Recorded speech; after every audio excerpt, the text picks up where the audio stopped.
Welcome to our fourth edition of Grinder Stories from Elk Camp, where we talk with everyday elk hunters just like you from all over the U.S. about their elk hunts. All the learning moments, the ups, the downs, steps, realizations, with a bunch of hows and whys, helping you learn from both their successes and their mistakes. On today's edition, we welcome Bryan Collins from Pound, Wisconsin. At age 52, Bryan's a traditional archery hunter with 4 years of experience and 2 traditional archery harvests already under his belt. But Bryan's story is one for the books, y'all. It's a story about Wisconsin brothers, elk hunting dreams, a borrowed bow, and a special honor. We call this episode, This One's for Billy. Yeah, buddy, guys, y'all are not going to want to miss this episode. That discussion, our ElkBros shout outs, and questions from our awesome ElkBros mailbox. So, my friends, pull up a chair, adjust your volumes just right, and welcome to Blue Collar Elk Hunting. Welcome to Blue Collar Elk Hunting, brought to you by ElkBros.com, with your host, Gilbert Ornelas, and elk hunting coach, Joe Gilly. You want to hunt elk? They live to hunt elk. Their goal is to share with you what they have learned grinding it out for over 35 seasons, doing what they love. So come on into camp and set a spell. Welcome to Blue Collar Elk Hunters.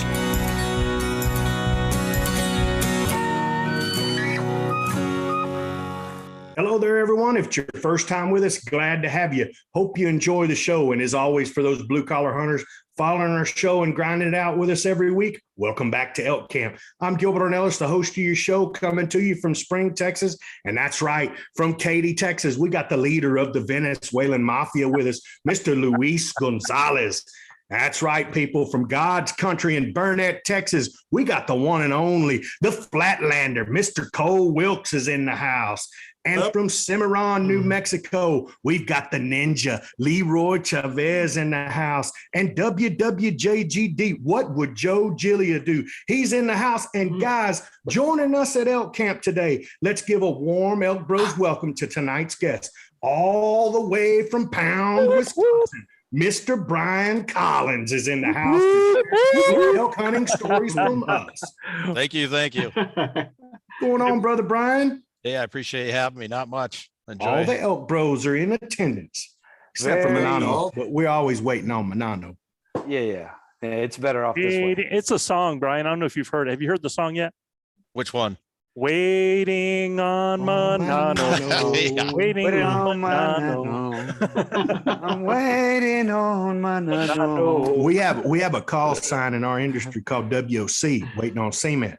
And we have it now for Manano. It's WOM, waiting on Manano. It sounds like you guys have heard it a lot more. Yeah. Oh, dude. Yeah, it's I gotta admit, man, this last year I didn't see that this last year. I mean, maybe Luis. Well, no, it was on it, man. Manano was on it, dude. We were having to bang a couple of times on that door. It's always the case. There's no changes. That never changes. I'll tell you what, Mr. RC gave him a little bunk in there, and man, he was right as rain. He was sleeping, Bryan. He was sleeping in the horse stall. And dude was happy as could be, man. You thought that was the Taj Mahal, son. That's usually does well where animals belong. He was just like me. We were so happy we didn't have to pitch a tent, man. I'm telling you. Now, Bryan, where we see, man, it looks like you're in a classroom there. Or... Yep. I'm an apprenticeship instructor for our company. I work for a company called Boss Electric in Wisconsin. Okay. And we got about 500 employees, and we have about 50 apprentices right now. But you're sitting in this is our office, I believe. Yeah, this is the converted office. Oh yeah. Into the ElkBros headquarters. We can leave that back there. That's awesome, dude.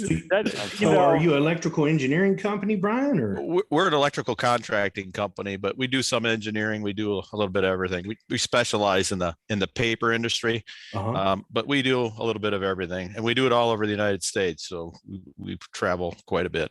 Gotcha. And I saw you get up there once. Are you armed while you're there?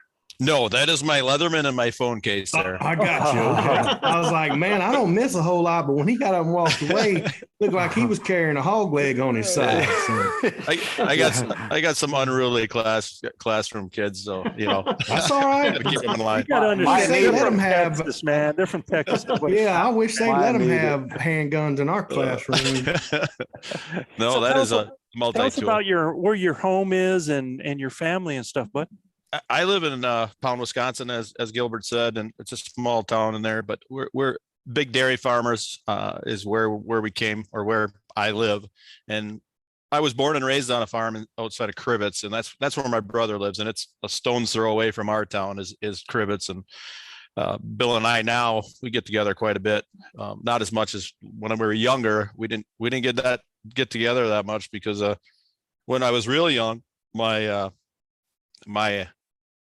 mom and dad got divorced when I was young, and my brothers lived with my dad, and me and my sister lived with my mom, and my other sister was old enough that she had moved on her own.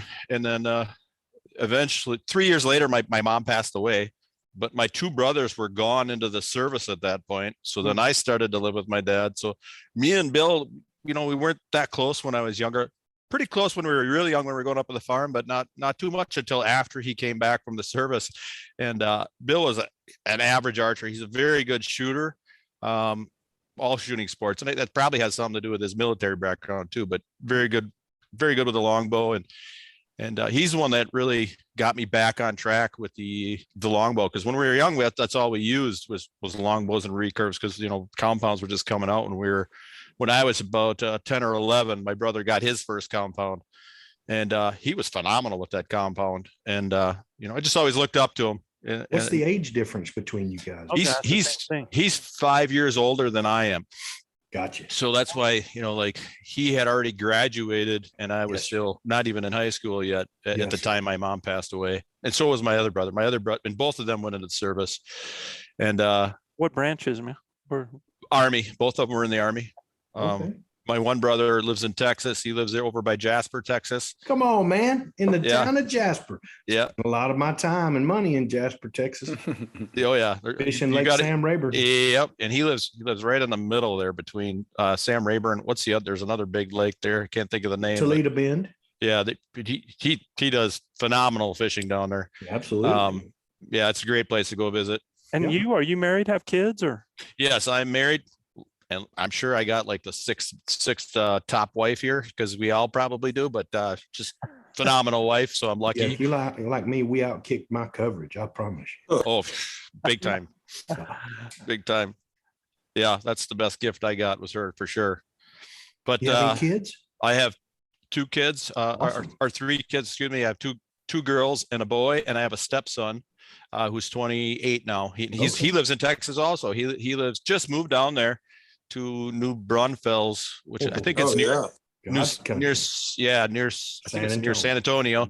But his wife just started their own chiropractic business. She got her chiropractic license, and she lives down there. Oh, it's awesome.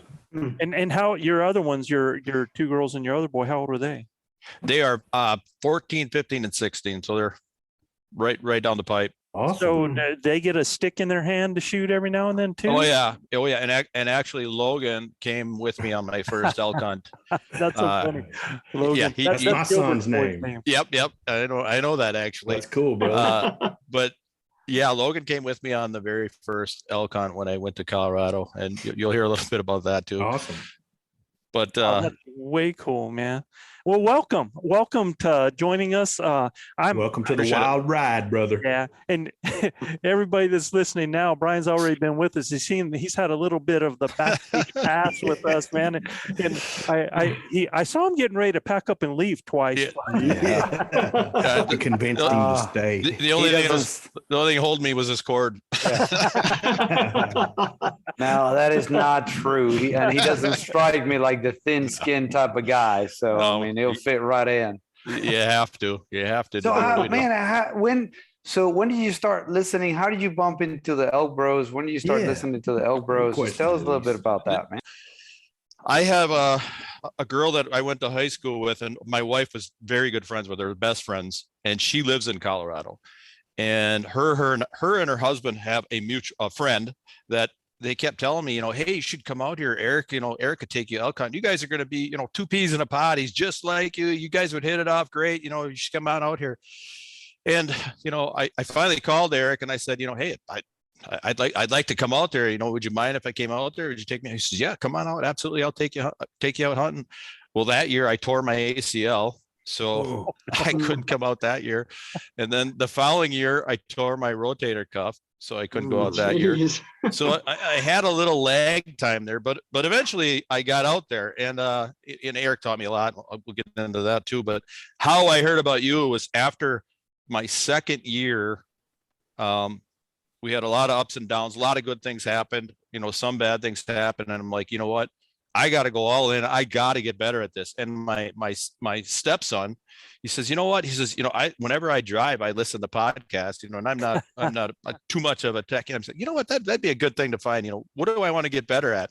I want to get better at elk hunting.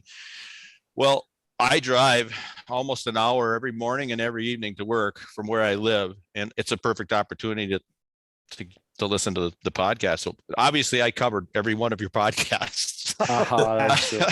That's a bunch. It's a lot, but after the second year, I had been up to date coming back out for my third year, and I felt so confident my third year. And of course, for the, I don't know, whatever hour trip it was, it's like a 19-hour trip out there. That's the only thing I listened to was the podcast on my way back out. So I was ready, reviewing all the ones that I thought would be pertinent and this and that. So, but I will say my third year, I felt very confident, and we had a lot of good ups and downs that year. And yeah, let me ask you, man, since you're here and you're in this session right now, how do you feel about the things that go on this show? I mean, like us having this conversation right now, Gilbert, he's laughing at me. I'm always asking people about this, and then our shout outs and stuff, man. I think this is a perfect opportunity to come and learn, but it's also nice to see other people that care about each other and that have such a good camaraderie. Some people might consider it a lot of talking and this and that, but I enjoy it because I feel like I'm part of camp. You know what I mean? Like I told you guys before, when I sit down and listen to it, I feel like I'm sitting in the chair next to the campfire where you just can't see me. Actually, to be honest, I feel a little bit like Luis, because I think Luis, the first time you went with those guys, you didn't actually elk hunt, right? You were just kind of there, weren't you? Second time it was Manano. The second time. Yeah. We didn't draw the second time. So Manano and I, we didn't draw right on the second time, but the first time I did hunt with them. Okay. And that's kind of how I felt. That was all it took. I felt like I didn't draw a tag, but I was along for the ride, and you could hear. I feel like that all the time. Yeah. I just feel like I'm. But that's great. It's great that you feel that way, because I think that's the intent. I think that's been the intent from day one, right? From the start. Yeah. Awesome. Of course. Joe's probably a good guy to have in your back pocket if you run into a situation, though, I'm thinking. Yeah. Always good to have Mr. The chosen one in your back pocket. Yeah. So it's getting a little deep in here, man. I'm gonna have to get myself a new hat here in a second. So it worked well last week, and since we have Brian here, I've done a little shift, and I'm gonna do it again this week because I really want us to talk about this so that when we get in his story, we're not worried about time at the end there. We're gonna go to the ElkBros mailbox right away, man. And we're going to hit that. And we've got a question from David Alvarez from Shelton, Washington here, man. Hey, Luis, will you do me a favor and read that, man? When did you guys know it was time to find a career that will coexist with your hunting habits? This year, I've only got to hunt for 5 days, 2 weekends, and 1 random day. I love these 5 days I had, but I had vacation set up for 2 weeks. Then an opportunity to move closer to home with the same company presented itself, and I took it. I talked to my new boss that I have these 2 weeks set up all year long for my hunting season, but he wasn't having it. A part of me knew taking a new job would have interfered with my hunting season, but I was hopeful that they would honor my vacation that I had already set. As they should. I would love to stay with this company that I've worked for the past 10 years, but if this continues, I feel like I should start looking elsewhere.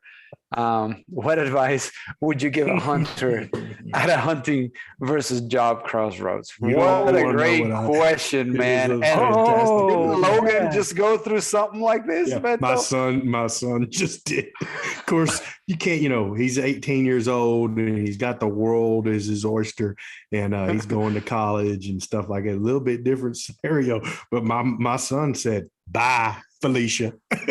I'm going to go hunting with I'm going the hunting. leader of the Venezuelan mafia. That's right. The leader of the Venezuelan mafia and one of my closest friends. I'm going to go hunt with Mr. Luis and Manano and my dad. And no, man, that kind of advice is hard to give, Absolutely, man. Because jobs it are- depends on it's so relative Yes. to everybody's situation. What type of Yeah. job you have, how many years you have in, whether there's retirement attached, what you're looking for, where you're going. Take a look at our buddy Guy DuPont. Well, I'm not going to bring that up right now. Yeah, because I he's can't- out too, man. He's I 10, can't- 8 I and can't- checking. I can't go anywhere with that yet either. But there's people out there that we know that in their job set, they start looking at something else so that, YOLO, man, we only live once, right? Yeah, You only right. live once. But Cole, what are your thoughts on that, man? Because, I think, I say think ditch that job. Let's go hunting. That's right. What my brother, badass Cole Wilkes, was going to say. I absolutely knew what it was coming out of his mouth. Oh, Listen, man. I listen, straight up David. quit working for the man 9 years ago and started working for myself so that I could go out and do what I wanted and hunt it. And there wasn't anybody but my wife and my kids that could say any different, right? And as long as they were cool with it, then everything else would fall into place. And, thank God so far everything has kind of worked out, There's a we live level of being super brave there to make that decision. no doubt. And you gotta be willing to fail. And look, I've found myself in that crossroads several times, especially in the last couple of years, where I'm like, man, this hunting is my passion. I work to hunt, and obviously, the priorities of your job, to sustain your family and secure, a safety net for your family and all that stuff. But at the end of the day, I want to be able to support my passion, which is hunting. Yeah. And then you enter into that mental dilemma of, well, if at work they don't let me hunt and I'm being miserable at work, if I'm working to hunt, but I can't hunt, then why am I working? And then it's just tough, man. And look, I'm on I got a new job now, and it's very challenging, and oftentimes I wonder, it's like, is there a way for me to make an early retirement here and then concentrate on what I love and what I'm passionate about? I think you and I had this conversation going hunting this weekend. I mean, right. We were all over it and like, look, we need to make this happen. We need to make this what we do for a living. And I've been so fortunate, man. I've gotten to travel around the world hunting and fishing as my job, taking clients with me and building relationships as we move forward through the oil field community. Our sales jobs and stuff like that lend us to do that, where we can take our clients hunting. So, man, for 20 years, I lived that, right? So I got to do a lot of hunting with my clients, and I still do today. Right. It's a different, post COVID, it's so different now. But at the end of the day, that's what I kind of set my sights on. I really wanted to be able to hunt and fish for a living. And my wife told me, well, you're living a dream, boy. I mean, I was gone just about every weekend for 10 or 15 years, taking clients hunting or fishing somewhere. So I owe that to my job, I owe that to the good Lord. He blessed me with an opportunity to do that. And enough to where I know that's what I want to finish out doing is hunting somewhere, Brian, what's your thoughts on this? Well, for me, I don't know his situation exactly, but it's unfortunate that he had to move to a new place for the first year and he doesn't have a rapport built up, with his new bosses, his new coworkers. But I think something that he's going to have to do over time is let them know, hey, this is valuable to me. This is something that's important to me. What can I do? What kind of work can I make up to make sure that I can do this? And for some jobs you can do it and some jobs you can't. Like for me, right. We're expected to do a certain amount. And if we give them our all, our company, it's a great company to work for, because we give them our all, they understand that when you ask for something, that's all right. You need it. You know what I mean? Yeah. Our company is a lot of hunters in it. So, they understand that. And that's what helps me take off most of September to go hunting. So I'm fortunate, but again, it's a rapport you got to build up with your employer. I agree. Yeah. And that's one of the things that that employment guide too, how much time you can take off at a time. Right? Yeah. But it depends on the type of job too. It does. And I think you touched on something, Brian, that's important, and it's got to do with the clear expectations, clear communication. Yeah. That can go a long ways, right? So when I was, before getting this job that I'm, in right now, I was worried, because it's like, I'm starting a new job. I'm probably not going to have enough vacation days. And I have my elk hunt planned with my ElkBros. And how am I going to swing this, right? So right off the bat, as soon as the conversations on my start date, where I talked to the gentleman that was going to be my supervisor and my manager, and I told him, it's like, hey, look, man, listen, this is happening. I just need to understand, if this is possible. And just every couple of weeks, I'll remind me, hey, remember the first couple of weeks of September, are we cool? Is this, something that we can manage? Can we have somebody cover? And it just kind of maintaining that right.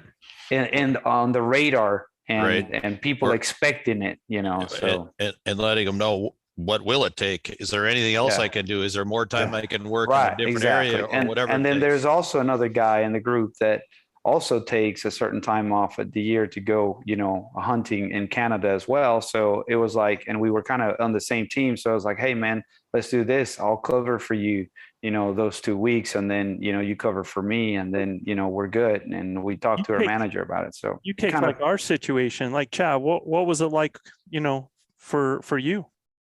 Well, for the longest time, we had a couple of weekends, and that was about it. Mm-hmm. But it just so happened that Labor Day. Yeah, Labor Day would fall. Labor Day would fall at the right time for us, and we had a good rapport with our administration.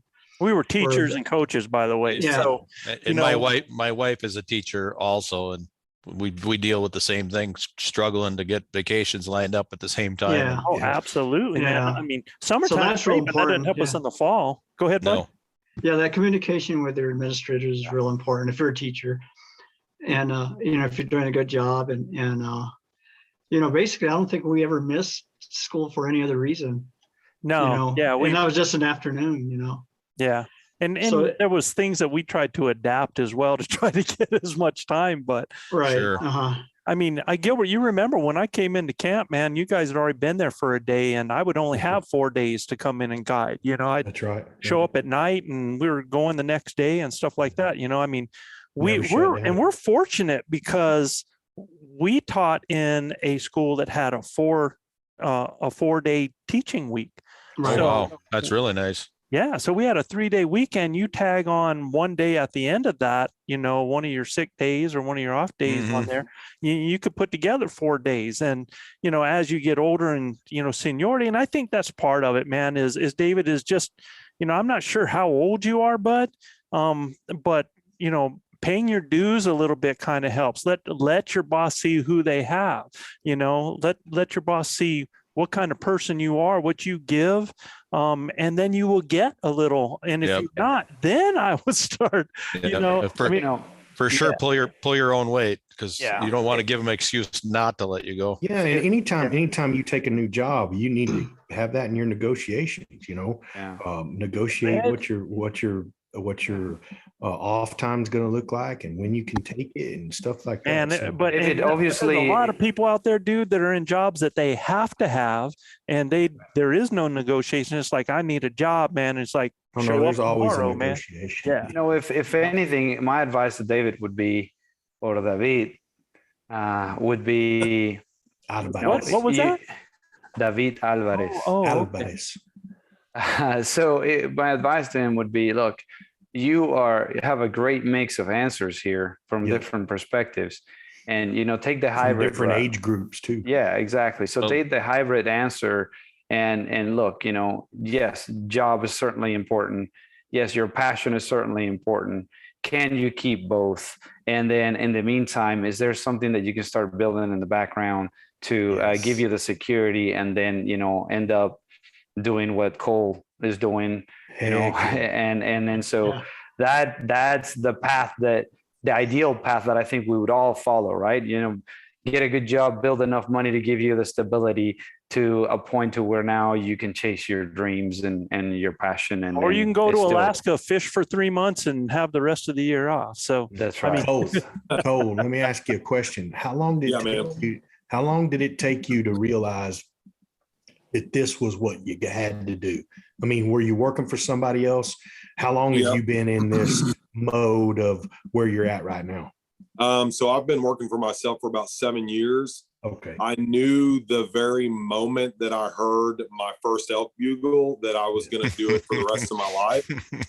Me too. And I, Me too. from that point forward, I pretty much started to devise a plan on how I was going to make that happen. Gotcha. It definitely didn't happen overnight. It happened over Right. many years, Mm. of us being in a house and then, paying $1,500 a month just for the house and then bills. And now, I mean, we live in a mobile home, so we don't have that bill, so that me and my wife can travel and do the things we want to do, Sure. so we made sure we weren't house poor. We made sure that our bills and stuff were taken care of to the point that, I can take the whole month of September off. It's a matter of what do you value, time or money? And it's time when it comes to hunting. You know what I mean? Obviously. And But- you ain't getting any more of that back. No. Yeah. Time is the most But when precious mama and the commodity 3 we have. kids are dependent on that mortgage and that money and that food, Right. there's some things that you got to sometimes Right. sacrifice as well. So Yes, sir. it's a Yep. tough push pull me, man. It really is Yeah. for a lot of people out there. And, I think every person needs to look at how they can better their situation within their situation and their life, man. Like Cole did, and what Gilbert talks about negotiating. Sometimes you just got to negotiate, with yourself, and within your family, and you guys talk about those goals and try to make that happen, man, because I lose that family negotiations all the time. yeah. Again, that's something that's key, is having that family support, Absolutely. No, and I lie. I can't. I couldn't be more blessed. Yeah, absolutely. Support I I've seen have. them all in camo. Gil, take us up, man. Absolutely, guys. Y'all know what time it is. It's time for our ElkBros shout outs. If you're new to our show, this is just a shout out to a few cities with the most listeners topping our charts this week, Joe. All right, Chav. Okay, this week's top listening city is known for peaches and holds an annual celebration called Peach Days on the weekend after Labor Day. Much of Main Street is closed off, and the festival is celebrated with a parade, a car show, a carnival, and other activities. Located on the western slope of the Westville Mountains, a branch of the Wasatch Range, this is the headquarters of the Northwestern Band of the Shoshone Nation, named after the Mormon leader Brigham Young. And this is Brigham, Utah. Yeah. Yeah. Brigham, Utah. Hey, let's hear that, Brian. You got that? Yeah, huh? Yeah. Yeah. Man, I'm best I can sorry, but that's almost as bad as Manano's. Hell man. yeah, dude. That was Manano's terrible, going, man. oh my gosh. I didn't know that Utah grew a bunch of peaches, man. I mean, I had you no figured idea. that peaches would be grown down in the South somewhere. Yeah. Yeah.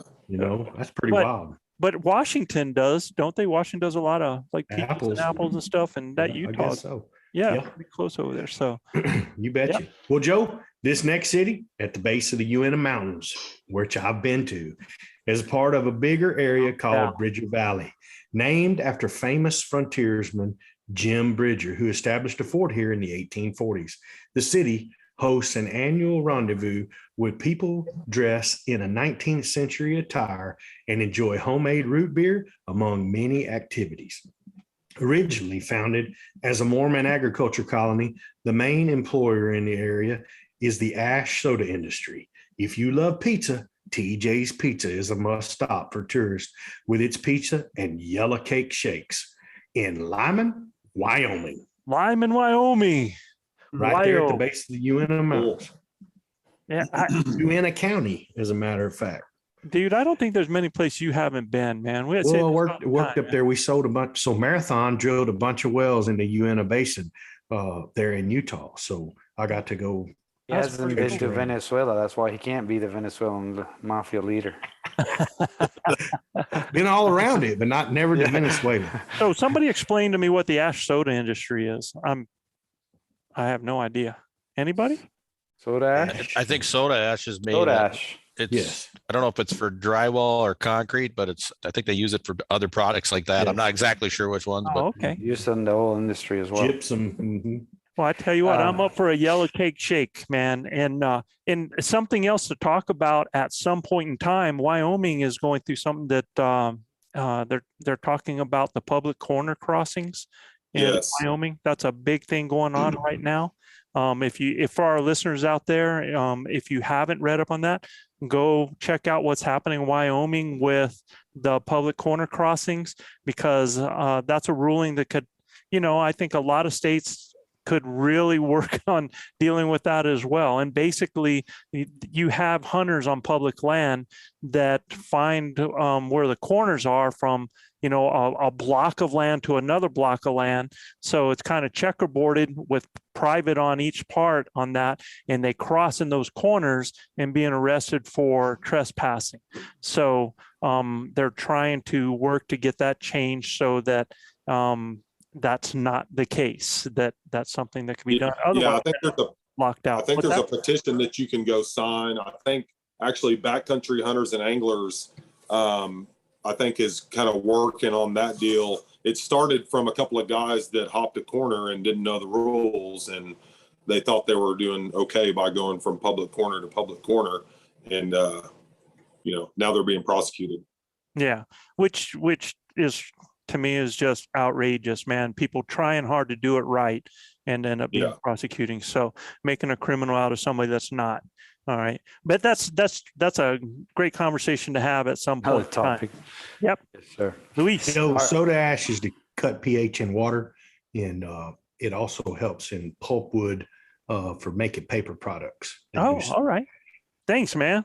Mhm. Quick Googler. that quick. Our next stop listening city is located 40 miles from both the Nebraska and Kansas borders. Located on top of the massive Ogallala Aquifer, it is one of the most productive agricultural counties in Colorado. The water drawn from the Ogallala Aquifer supports 800 farms and more than 260,000 head of cattle. Wow. Special events include the annual Old Threshers Day Festival, a celebration of their farming history in wheat threshing and corn husking. Yuma, Colorado. Yuma. Yuma, What Colorado. I love the name Yuma, man. It's popular down in Arizona, Yuma, Right. Arizona, but that's such a cool name right there. Hey, Colorado, man, you guys are rocking it. Thanks for all these guys that are listening, man. Thank you very much. All right, here we go. Y'all bear with me on this one. This former farming community is a suburb of Lansing, Michigan. The Michigan Women's Hall of Fame was established here in 1983 to honor the achievements of remarkable Michigan women such as Serena Williams, Rosa Parks, and Harriet Quimbley, the first woman in the U.S. to gain a pilot's license. The city was named after the nephew of Chief Pontiac, the powerful Chippewa War chieftain. Following in his uncle's footsteps, the chief's Anglicized name meant Little Chief Little Chief. in Okemos, Michigan. Okemos. Michigan. That's cool. Where's that at, Gil? You know, Right in the middle. Yeah, man. Right in the middle. right in the Lansing. middle, huh? Yep. Last up, this city is located in the Mohawk Valley in New York and is known for its Riggies, greens, and pies, renowned for its Italian-American cuisine with specialties that include fried meatballs, sausage rolls, and a mildly spicy dish called chicken Riggies. In the 20th century, it was a worldwide hub for the textile industry. During this time, political corruption and organized crime had nothing to do with the Italians. I'm just saying this, man, nothing to do with them. Gave it the nickname Sin City. The city's name was chosen from a name drawn from a hat. Oh, that's awesome. And presumed to reference an ancient Roman city in North Africa, Utica, New York. Utica in the house. Yeah. And you guys know what Riggies are, don't you?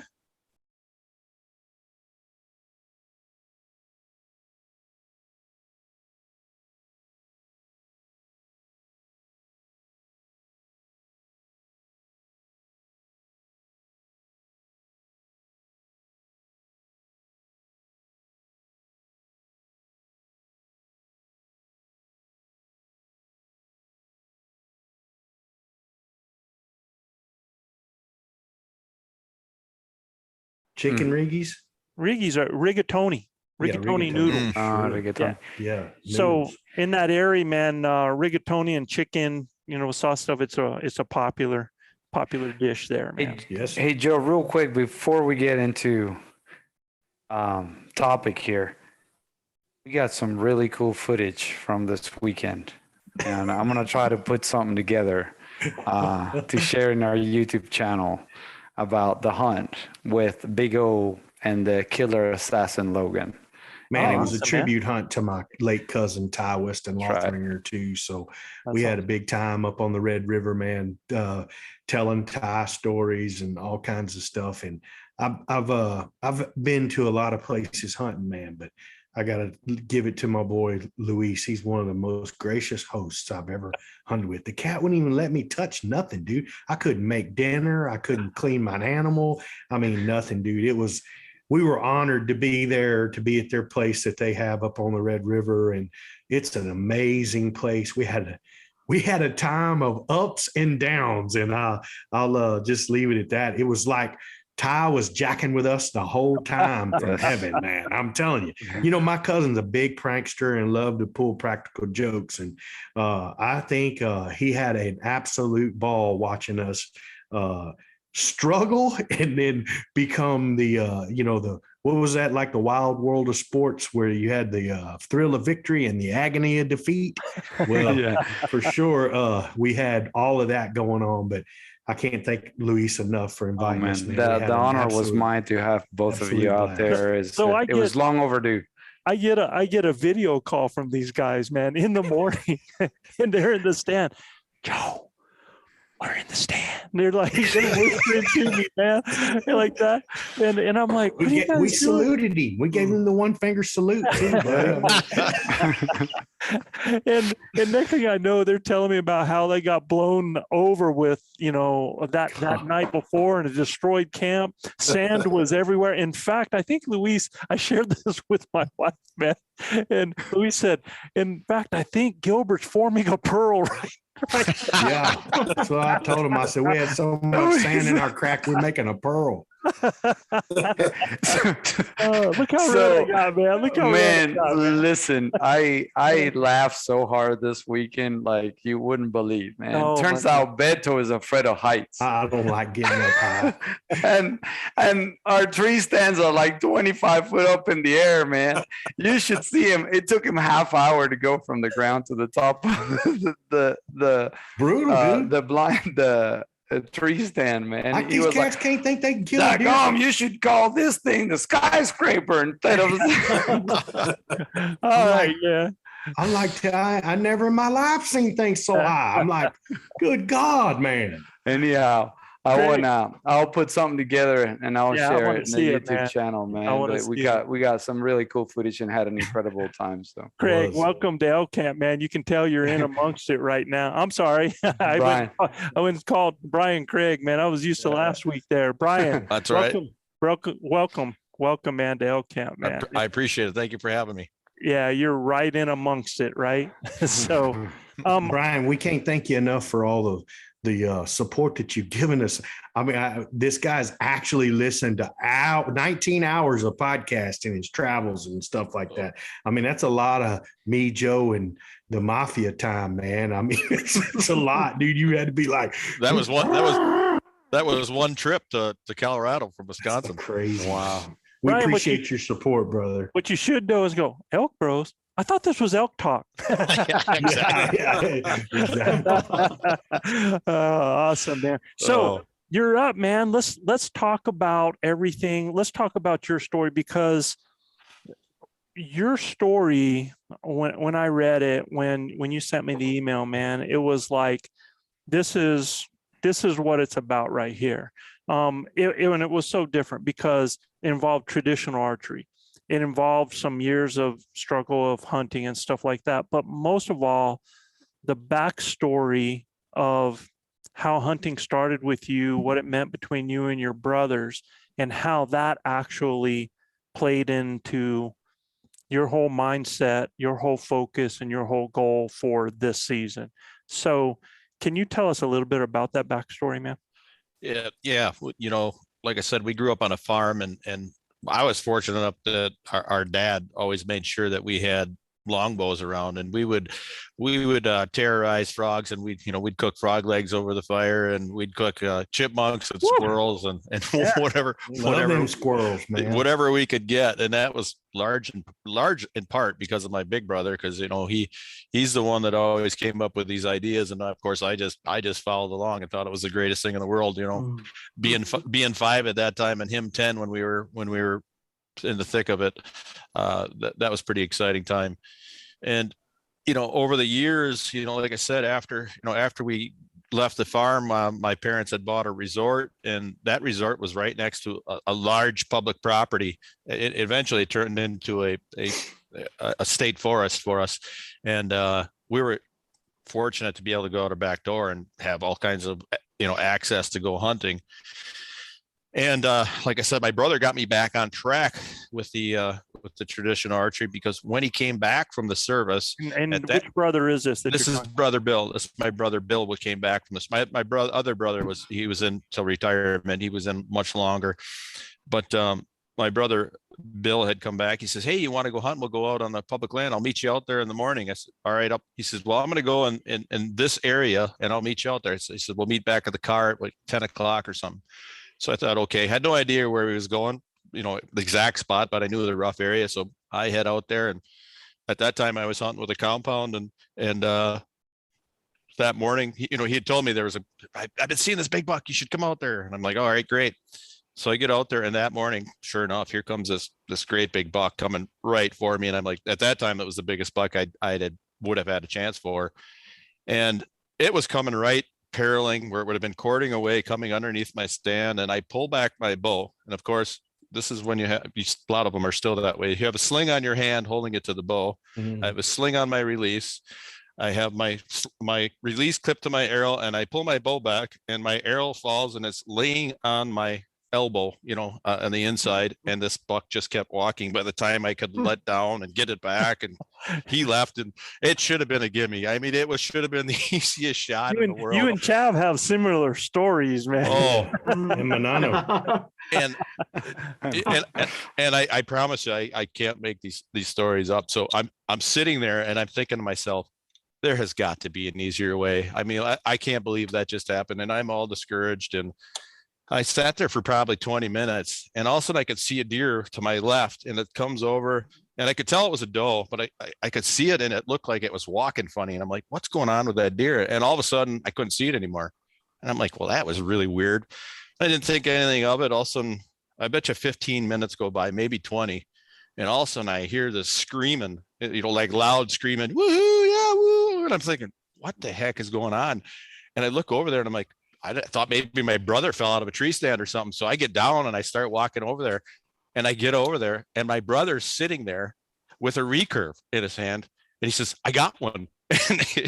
And he had shot that doe, and the doe died just not far from me. And that's how me and my brother think alike. We ended up in almost the same identity. We were probably 100 yards apart, That's awesome. and not even knowing it. And he shoots this deer, and I walk over, and I'm like, that's the easier way right there. And that next day I ordered 2 longbows, and I never used my compound again. I started using that compound, and How long did it take you to become proficient with your longbow? it didn't take as long as you thought, if that's the only thing you shoot. So by the following year, I felt really confident. And fortunately, I had harvested a 9-pointer that year, a nice 9-pointer. And there's a story behind that too, because I asked my brother, hey, where did you go? And he says, well, to get it mounted. He says, well, I took it to Dan Parker, which he's going to be part of this story too. But Dan Parker is a taxidermist, and I didn't know Dan, but my brother knew him. So I took it to Dan, and I find out Dan is a traditional archer too. And didn't think anything of it. Got to talking with him. I said, hey, we shoot by my house quite often. You should come over sometime. And we would get together and shoot. And the following year, I started making my own arrows, and I shot another nice buck, and I brought it to Dan again. And I said, Dan, hey, you should really come over and shoot, because he hadn't come over at that time. And again, got to know him a little bit better, but he still didn't come over. And, we've talked about it and this and that. And Bill knew him better than I did at the time. But the following year, again, I brought him one more deer, and he says, you know what, I'm going to come over by your place. So he started come over to my place, and he's the one that actually got me, Dan Parker and his dad, Jerry, got me started going out west, because my brother got me back in traditional, but Dan is the one, like I said, he ended up getting me to go out west, because again, I can't make this story up, but I'm out hunting one day, and I had made a bow, and I had made the arrows, and I had a stone tip, and I had literally just shot the buck. Okay. A buck, there was an 8-point buck, ran across the food plot, and I just ran out of sight, but I knew I made a good shot. And I'm sitting there worried about the shot and wondering how it's going to play out. And my buddy Dan calls me on the phone. He says, hey, I got to ask you a question. He says, would you want to go out west antelope hunting? And he says, we've been coming out here the last couple of years. He says, I think you do pretty good out here. And I said, well, let me think about it. Okay, I'm in. When do we go? And so we set it up the following year. So after I brought that deer to Dan, I'm like, we started setting it up where we started planning. He started coming over shooting. So before you go too far, I want to step back and make sure and know that everybody heard that. You made the bow, you made the arrows, and you were shooting a flint tip? Flint tip. And a buddy of mine had helped me, a flint napper I had met. I had traded him a bunch of feathers. So I gave him a bunch of feathers, and he gave me 3 stone tips. And I ended up shooting 2 deer with those stone tips. The other one I never used, but so. Are you shooting turkey feather veins? Yes. And there's a story, Gotcha. We'll get into that in a minute, but yes, the turkeys that we shoot as a family, I take and cut to make turkey feathers. Sure. And like I said, we'll add to that in a little bit. But if it weren't for Dan and Jerry to get me going out west, I would have probably never gone elk hunting, because I went out elk hunting, and I was pretty familiar with Google Earth at the time from all the whitetail hunting me and my brother had done. So when we started looking at this ranch that they went to, and they had a great rapport with the rancher, they stayed in his bunkhouse, and it was the Taj Mahal of setups as far as you could go for archery hunting. But we discovered that there was a lot more watering holes and a lot more opportunities on that ranch than what they had even known about at that time. And I was fortunate enough when I went out there, the very first day of the hunt, I shot an antelope, and me and Dan were there for 10 days. So I made it a point after that, because the one thing the rancher said, he says, there's elk on the ranch. He says, they're hard to find, but if you find them, you got to go up in the canyons, you got to look for them and this and that. So from that day on, I started looking for the elk, and I would find them, and I would try to get as close to them as I could each day. And I don't know if you're familiar with, they make these, you ever see them, they're like they call them archery tag arrows, but they're like a big Nerf arrow. Yes. They're Nerf tip.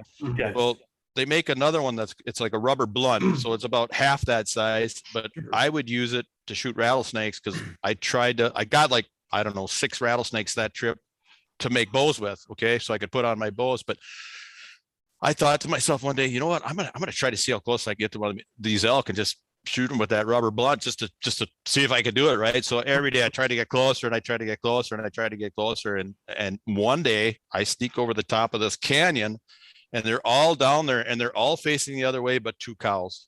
And I'm like, I think I could sneak right down there. So I sneak down to slide down this Canyon. the canyon down the edge. And of course, there's cactuses there. So as I'm scooting on my butt, of course, I got like 5 cactuses in my legs, and you learn a lot. That was one of the learning curves there. But anyway, I ended up, I shot that bull at about 30 yards in its bed. And I thought, man, this is the coolest. It didn't even hurt him. He didn't even know what happened. He stood up and looked around. And then they all eventually stood up and they took off. But that's how I started, because every year after that, I would just look for the elk, just to see if I could find them. And I started applying for elk points in Wyoming, which I think right now I got, I think it's 9 or 10 right now. My wife's going to go with me in 2 years. She's got awesome. She's got like 6 or 7. My kids all have points. So I thought, you know what I better do? I should probably learn how to elk hunt. So that's how I ended up picking Colorado to get an over the counter. So you say I should learn how to elk hunt at this point in time, and this is what so far ahead of the curve. Okay, so you went boom, boom, boom on your deer. You go out, you shoot an antelope. You're shooting traditional archery with an effective range of what, Brian? On an elk, I wouldn't be afraid to shoot a 35-yard shot on an elk as long as it's opening. And the elk, and you guys know this, the elk would have to not know you're there. Like if it saw me and it was nervous, I wouldn't shoot that far, because the elk's not going to be there by the time my arrow gets there. You got to worry about that. So you take that effective range of 35 yards, you go in, you find elk, you move in, you slide in, you use your hunting abilities. Yes. You have, and that's in your woods. That's all I had. And you get it done, man. So yeah, and I think that's a huge point to make, because everybody so much gets so stuck on the fact that, it's awesome to, like Cole said, man, once you hear that bugle, that's everything, man. It's so cool. That's something that you love to do. But man, you're a perfect example of, you can get it done if you want to get it done. And then you started learning the other skill sets so that you could add to that, right? Yep. And like you said, a lot of it's just hunting. After watching them for a few days, you know where they're going, you know where the water is, you know where they're going to drink, you know where you should be in between, you know where the cool spots are during the day. So you can start putting 2 and 2 together over time. You know what I mean? And that's what got me started. And then, like I said earlier, I said, I had a mutual friend out in Colorado that my wife's best friend, and I knew her in school, and her husband. And they set me up with a fellow out there who just happens to, not only is a good elk hunter, he's very, he's a Christian, he's a super nice guy, but he'll help anybody. He's taken so many people elk hunting just like me, like I don't even know how many, but very hospitable. I stayed with him, never met the guy before, and we're out there hunting and I'm staying at his house and blah, blah, blah. But the first day I go out, and I brought my son with me. So keep in mind that I have my 13-year-old son with me on this first trip. So we both go out there, and the goal was, hopefully we get an elk. So I show up there like I do for antelope hunting. I got a pull behind, at that point, I just had a pull behind trailer, and I had a freezer and a generator on it and everything. And when I pulled in, he says, "How long you plan on staying?" I said, "Well, Logan's staying for a week." I said, because he's got to go back to school, but I'm staying till I get an elk or season ends. And he knew I wasn't going to hunt with him the whole time, but he was going to get me started. You know what I mean? And he was cool with that. And he's like, at one point he said, you realize only 10% of the people get elk, like he was surprised I brought the freezer and everything. Like, well, you got to plan ahead. Right. And I said, well, plan for success. Absolutely, man. And he said, you realize, 10% of people get an opportunity at an elk. I said, well, all I can do is work 90% harder than those 10%. Amen. And that's the math. I said, all I can do, I'll be honest. I know I'm not the best elk hunter, but I know it's going to be hard to outwork me when it comes to getting an elk, because I'm going to try to outwork the elk because I can't outsmart the elk. You know what I'm saying? All the time. And I'm trying to work on that. And that's my goal. But at this time, I definitely couldn't, because when I went out there, this is my first mistake. So you guys, I want our listeners to understand mistakes. So I went out there and I'm going to meet this guy, and I had nothing to worry. I didn't do any e-scouting. I didn't do anything worried about calling because, you know, I'd call him, hey, you got the spots? Yep, yep. And he showed me the areas, and I'd look at them a little bit because, like I said, I was familiar with Google Earth, but I didn't pick any spots, and I didn't do any of that. I really didn't learn how to call as far as bugling goes. I can cow call real good because, like I said, back to Dan and his family, they got me started in turkey hunting. Dan's an excellent turkey hunter. Helped me learn to call, helped me with the duck hunting and stuff. So the turkey hunting kind of went hand in hand with all the cow calls and being familiar with that. So I was okay on that end. But he took us to a spot that, you know, you guys, I don't know how it is in New Mexico, but this road, I wouldn't even call it a road. I would call it like a dry riverbed. Okay, because it was so rocky and so windy. And I know if like he would drive and he's trying to stay all the way to the left, and I'm in the passenger seat looking like straight down going, oh God, please don't go over any farther. It took me a little while to get used to it because it was such yeah, New Mexico, we call those roads. Exactly. So, you know, being from Wisconsin, wasn't familiar with that, you know. Right. And we get up to where he wanted us to go, and by that point we had got there in the morning. We got him loaded up. We stopped at the grocery stores and gas stations and everything. And we got up there too late to hunt that day, but plenty of time to glass. So we had gotten our camp set up, and I said, you know what, I'm gonna go glass. And the first place I start to glass, there's elk, and I could see a bull right off the bat. So I went and got Eric. I'm like, there's elk up there already. And we ended up seeing, I think there was 2 bulls and 10 or 15 cows and this and that.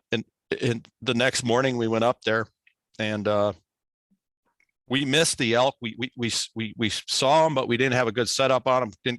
Weren't able to call them in, and but we were set up for that evening. Like when we went back, you know, to where we were going to go, we were going to be in pretty good shape. And when you say you didn't have a good setup, what do you mean by that? Like the elk were too far away and they were moving up and we were too far behind. I don't think they could even hear us enough. We couldn't cut them off enough before they got over top. And they went up to a destination. Yep. And beat them again. Yep. So we were going to get to the top, and we we're going to try to get them when they come back in the evening. And my son was with us at that time, and he was doing great, but he had a problem by that afternoon where he was getting some signs of altitude sickness, and we were a little concerned about that, but it wasn't that bad at that point yet. But that evening, of course, you know, Eric sets us up in a good spot because Eric's, I wouldn't call him a real aggressive hunter, but he knows how to elk hunt. He knows how to put you in the right places, and he put us in the right place because we were within, I would say, 55 yards or so from a 4x4 bull that I thought my son was going to have a fairly good chance on, but it ended up splitting between me, Logan, and then Eric on the other side. So neither of us ended up getting a shot at that bull. But the first day, here we are, first evening, there's a bull, and I couldn't be more excited. I'm just to the moon. Okay. So the next morning I get up early, I make breakfast. I'm all excited, could barely sleep, of course, you know. And I got breakfast made for Eric, and we're all set up, and Eric was sleeping in the back of his truck on a mattress, and we're talking, and all of a sudden he got up to tie his shoes, and he threw his back out, and he threw his back out so bad that, I mean, he could barely walk at that point. I mean, like there was no way he was going to go hunting. Matter of fact, he didn't hunt for about a week. So that's mistake number 2 is we didn't have a backup plan, and I couldn't get back to there after. Once we left, I couldn't get back to where we were with my truck because it was that bad. But he says, I'm not going to be able to move for a while. He says, I'm just going to lay down. He says, why don't you leave Logan here? He's having problems with the altitude sickness. We'll pack up camp. He says, do you think you can find your way back up there? I said, yes, I'll find my way back up there. No problem. I'll head out there. So I got up there again, and sure enough, that same bull, I could see him farther, and I cow called, and he would bugle, but I couldn't get him to come towards me. Mm-hmm. And I'm worried about Eric at this point, and my son for that matter, because he had, you know, some signs of altitude sickness. So I probably only hunted till about, I spent, like, by the time I got up to the mountain, I was probably there for about 2 hours, and I thought, you know, I got to get back and see what's going on. So I come back down, and they got the whole camp packed up in the truck. And Eric, like, still, he's a little bit better than he was, but he was still in pretty bad shape. He slipped the disc pretty bad.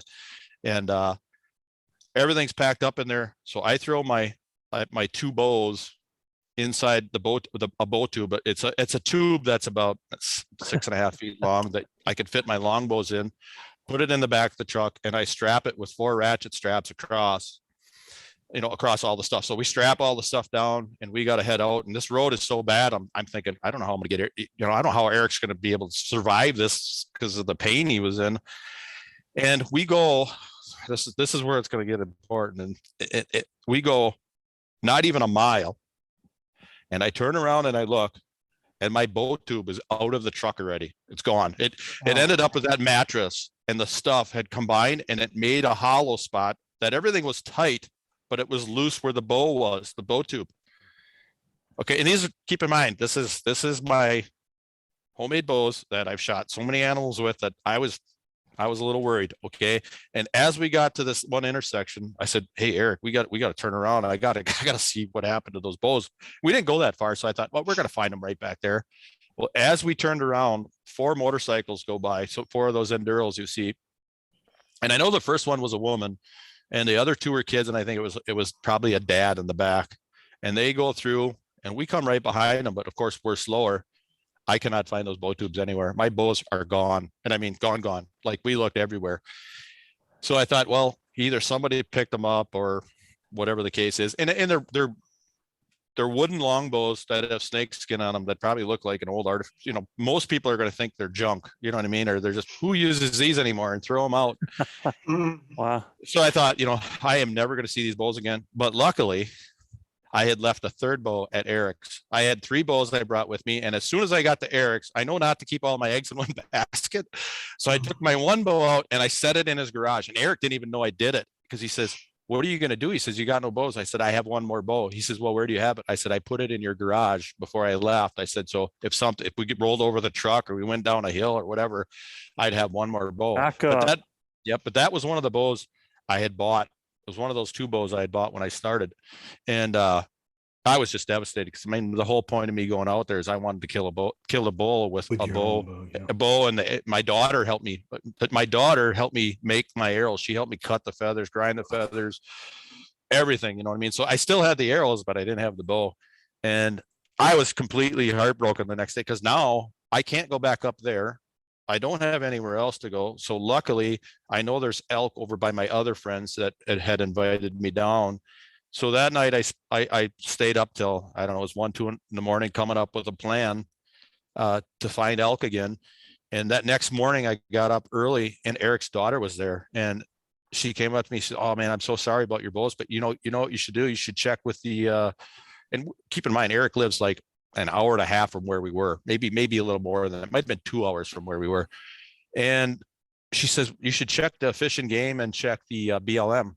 And I'm like, "That's a good idea." I said, "I'll check them, but they're probably not going to see anything." So I go to the Fish and Game, nothing. I go to the BLM. I of course I left my number and a name and a description. And I walk into the BLM, and this lady's there. I said, "Hey, my name's Bryan Collins. I was up on such and such trail on this pass." And where was that? What such and such trail? Exactly. Do you know where such and such? Cole, you know where such and such is, don't you? Sure, I do. You know what I'm getting at. Anyway, He hit that like a prize pig, man. He didn't even miss a beat. So, and I told her, I said, it's a green bow tube. It's about 6 feet long. She says, "No, we didn't get anything like that." She says, we got a red arrow case in today. And at this point, I'm about in tears. You know what I mean? I'm like, I'm just never going to see this bow again. And I really, to be honest with you, I just wanted to leave, because I just felt so bad. But out of respect, I didn't want to be rude to her. So I'm like, okay, I'm just going to wait. And I look up, and she has this bow tube in her hands. And I was like, oh my God. So that was a pretty emotional time. Yeah. But I got those bows back, and Unbelievable. I couldn't believe it. It's the lady that had gone through on the motorcycle. Wow. And this is the truth. And she left her name and number, thank God, because I called her, and she said, I opened it, I looked in there, and she says, "These are important. I need to get these to somebody." And her son said, "Well, why are you going to take them?" She says, "I needed to show him a lesson that, somebody's going to want these, and that it's important that you do the right thing." So she was grateful that she got to teach him a lesson. And I was eternally grateful that she took them back and brought them to this place, which I happen to be in that town. She could have brought them anywhere, you know what I mean? But luckily I got these bows back. And the first thing I did is I called my brother, because I already had called my brother and told him, hey, I'm out 2 bows. He says, no, not the ones you made. I said, yep, the ones I made are gone. And he says to me, he says, you're going to get an elk. He says, you're going to get an elk. He says, you got to hunt your hardest. He says, you got to hunt your hardest, but he says, you're going to get an elk. And so let me find out, Brian. Let me put a time. What's the date of this hunt? I mean, what year is this? This is 2018. And this is like, I believe we were there. I think it was there by the second day. And in 2018, it didn't start like in the beginning of September. It had started in August, and it ended earlier also.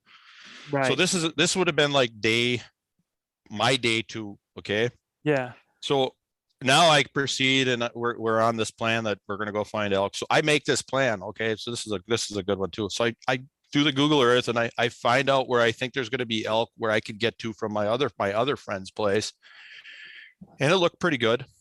But of course, you're dealing with Google Earth. It's not up to date information, right? So I start walking in with my son at, I don't know, 4:30 in the morning, whatever it was. And I am in Deadfall Central. I mean, like Deadfall's like as high as you can climb over. Like you couldn't even walk over anything. You could climb over everything. And of course it's dark out, so I can't tell how far does it go that way, how far does it go that way.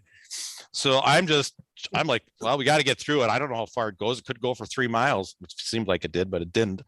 But after about 800 yards, and it just started getting light, and I'm like, you know what, we'll get up through to that next 100 yards, Logan. I said, then we'll take a break, we'll do some calling. And as I pointed, a bull stood up, and I'm like, you got to be kidding me. And he cut kind of perpendicular to that, and me not knowing any better, let's go after him. So we started cutting across the blowdowns to go the other way. You know what I mean? The best thing I could have done is get out of them, just skirt around them, but didn't know any better at the time. But at least at that point, I knew there was elk in there. And we spent probably 5 or 6 days harassing this bull. And I think you guys mentioned on other podcasts where when you're busted and you call, like, you know, we'd call at him, but I think he knew we were there. He either smelt us or saw him, but now he knows your name and number at that point. And you know, you've got your voice pegged. Yeah. And you don't know that in your first year. So you're like this annoying little kid that's following you around or something, you know what I mean? Hey, mister. Yeah, exactly. So, you know, we had to try to find some other spots, and, you know, we picked several other ones, but there wasn't the elk sign as much as that spot. But after this week goes by, Eric's finally feeling like, he says, you know what, I think I can get you in another spot. And he says, I think I can get you one that, you know, you might be able to get to. So I said, great. So we're going to go find this other spot. And of course it's his normal road, you know, it's like this impenetrable road and this straight up climb and whatever. But, you know, we were able to get through that day, but there was the elk, and he had some good intel because he knows a lot of people out there, and you know, they're the locals that hunt them, and he got some good intel. He says, the elk are up there. He says, if you want that guy to get an elk, get up there tomorrow, blah, blah, blah. But when we got up there, we could see all the elk across the mountain. They had already moved down and moved up. So we're like, all right, well, this probably isn't going to work. So we set up camp on this. I'm on this ledge. Honest to God, I put my sleeping bag, because he didn't use any shelters, because if you knew the weather was good, it wasn't that critical at that point. But so I got my sleeping bag next to this tree, and I know if I rolled that way, it was like 30 feet down, and I know if I rolled that way, it was like 15 feet down. So needless to say, I wasn't going to sleep that good that night. Beto would have loved what that setup. Yeah, Luis and Manano, dude. I was gonna say, did I drop you a pin or what? Yeah, exactly. Sounds like just like one of my spots, deadfall, sketchy sleeping. Yeah. That's exact. And and that's one thing I will say to Eric's credit. He says, hey man, he says, if you want to get where the elk are, he says, you got to be willing where nobody's going to go. He says, that's where the elk are going to be. And he's not wrong, because there's spots I was climbing. I was like, there's no way an elk could get up here. And you get up there and there's the elk sign all over the place. And you're like, I don't know how they got up here, but they got up here.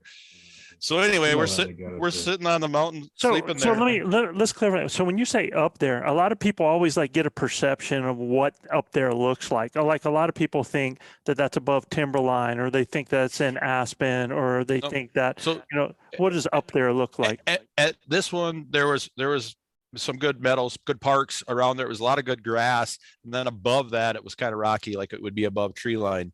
So And about what elevation? that elevation was probably 11 something, 11. Okay, so you are up there. No, we're up there. Yeah, we're up. I mean, that's up there. That place is up there. And so we're sitting there, and Eric's a contractor, and he builds houses and he sells houses. He's got, kind of a business he does. So we're sitting there, and his phone rings, and it's his wife. It's his wife. Yeah.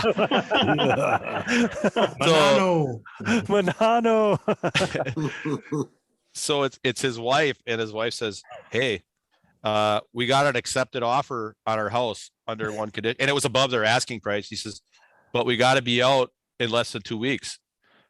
So needless to say, there goes Eric again. So we spent, I think I helped him move all the big stuff. So I think I took 2 or 3 days to get all the big stuff. And then I went back to trying to find my own way again.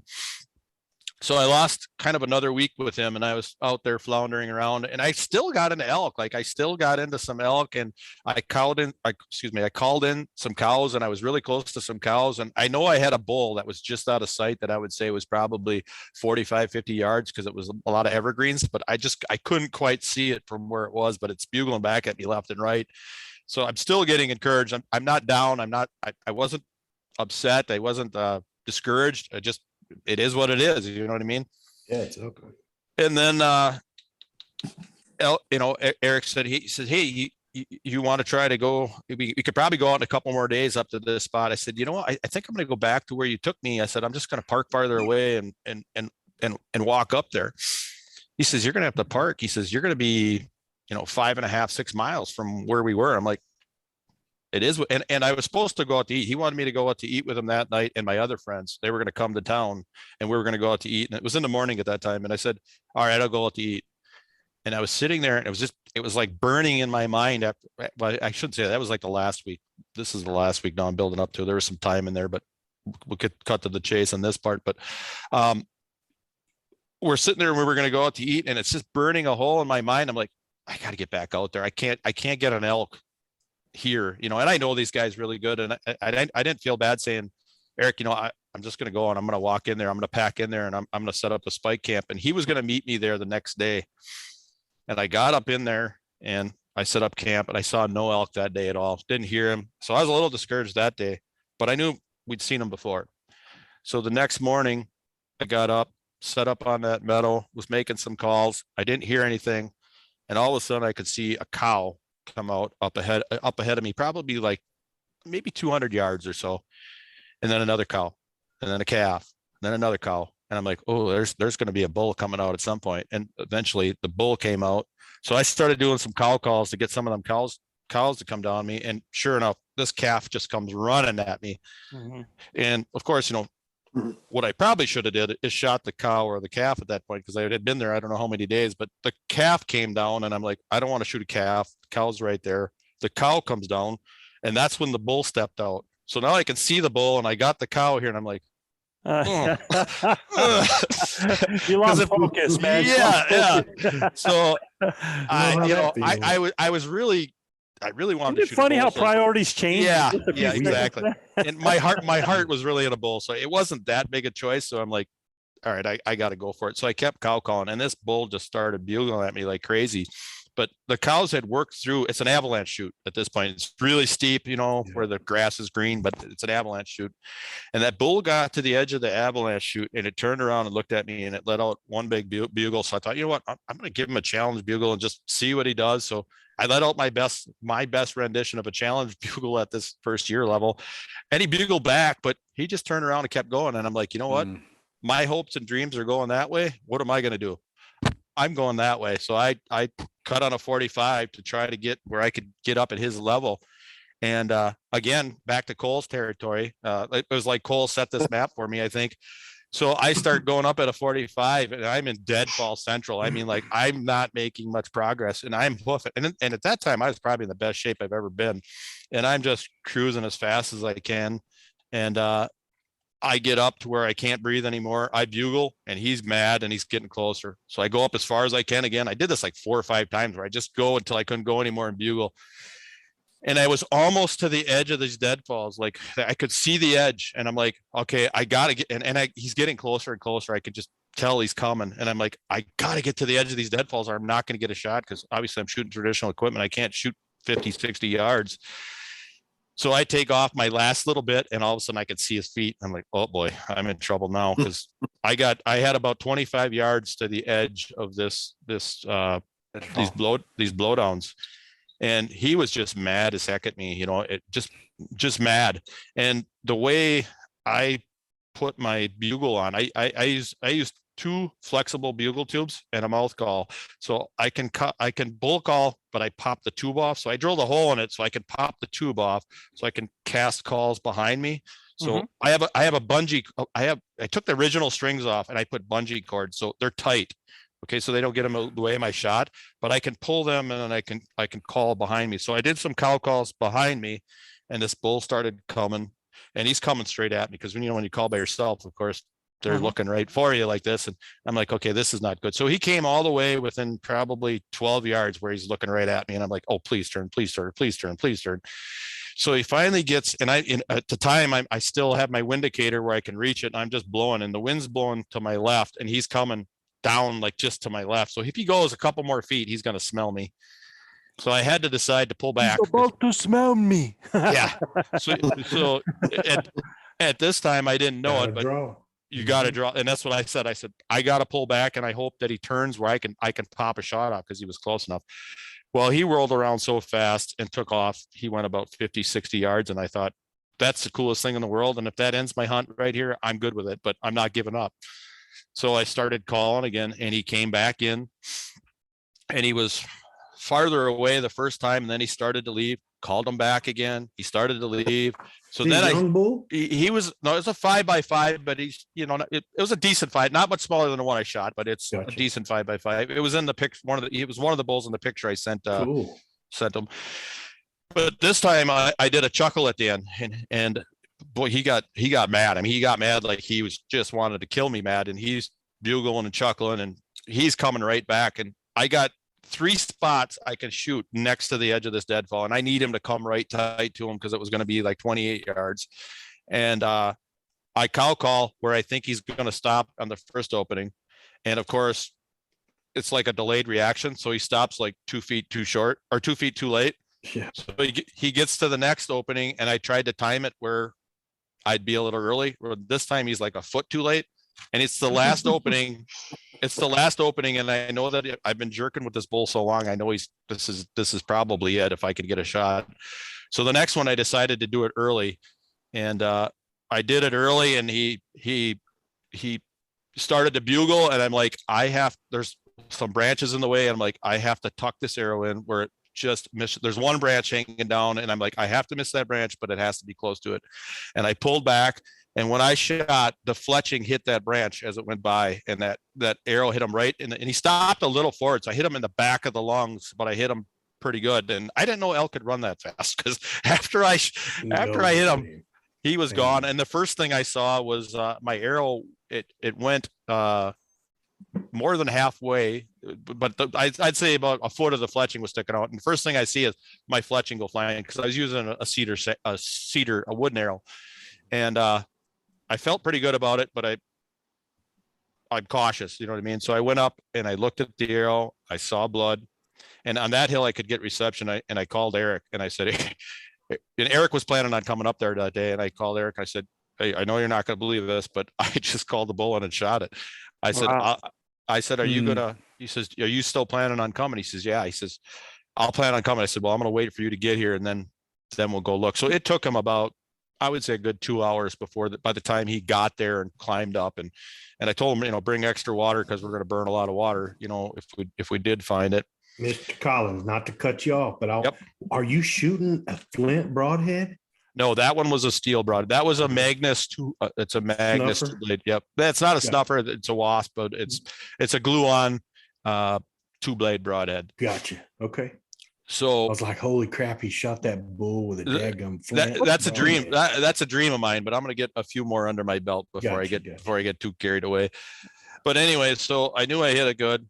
And after about, it was probably just over 2 hours, I thought, well, I'm going to go up there and just check that blood because Eric should be here shortly. And I went up and checked the blood and it was bleeding like a stuck pig. And I'm like, all right, that's a good sign. But I wasn't going to go any farther till Eric got there. So I went down and met Eric. So he wouldn't bump him coming up because he was going towards where Eric was coming. So I told Eric, go down low and I'll meet you and we'll come up around. So I didn't want him to bump it if it was bedded somewhere. And when he got up by me, it ran back towards that avalanche chute and it bled awesome until it got to that avalanche chute. And when it got to the avalanche chute, I couldn't find any, and it's kind of not, it's not really grassy. It's like kind of gravelly. So it's hard to see. And I could not find out which trail it went on going across that darn avalanche chute. And Eric couldn't either. So we spent probably an hour trying to find out where it went on that that avalanche chute. And finally we said, well, let's just go across and we'll catch all the trails going in. And when I get across, of course, I can smell elk like it's going out of style. It's, they reek. And I'm like, Eric, can you smell that? I can smell it. He says, yeah, I smell it. And he's looking around and I'm looking around and probably 15 minutes go by and Eric goes like this. He waves me over and he points and I'm looking and I can't see anything because there's this big tree in the way. And he did that like 3 times. He says, right there. I'm like, what? I don't see what you're seeing. I'm looking like this and I'm looking like this. And finally he says, take a step to your left. I take a step to my left and my eyes got about this big because it was laying right there. He had found it. He just didn't tell me he found it, of course. And oh man, I tell you, but tears were falling at that point. Practically, I was so excited. Mm-hmm. But So what I want to do at this point, because this is 2018, and what I want people to understand is, in that story, you were talking about your relationship with those two bows, and you were talking about your relationship with your traditional equipment, because that really plays big into this story as we move forward to 2020, because 2021 this year. And you've developed this passion. You've learned a lot of lessons. You've taken 2 elk prior to this season when you get a chance with your brother. And your brother has never gone elk hunting yet with you? No, he is not. In fact, why is that? My brother, he, like I said, he's a great hunter, great whitetail hunter, but he had thyroid cancer and he had part of his thyroid removed. And for a long time, he was battling getting his thyroid levels, the way your body works correct. And he was having problems, and he still has problems, but he was having problems where he couldn't even pull back his bow. His arms would go numb, his hands would go numb, almost like carpal tunnel, but it's not carpal tunnel. But my brother's pretty creative. So, at one point he couldn't shoot his bow, but he came up with a strap release that he made. So he takes a strap that he sewed together, and it's like a little flap that he can pinch between his thumb and finger. And that's what he uses for release. But oh, wow. But the bottom line is that kind of terrain with his health was bad on the first year. Well, the following year he had his neck fused. So his neck, 2 vertebrae were fused together from, years in the service and ground and pound for all the stuff you carry and this and that. He had he had 2 vertebrae, and they thought that would help his hands. And they still bother him. And then the next thing they want to do is they want to fuse 1 more vertebrae together. But to do that, you got to take out the other fuse and then fuse the 3 of them together. So basically he has, he's listened to little bro talk about these elk hunts and tell these stories, and you guys are shooting together all the time. Oh, yeah. And he wants to do this thing, but basically he knows he can't.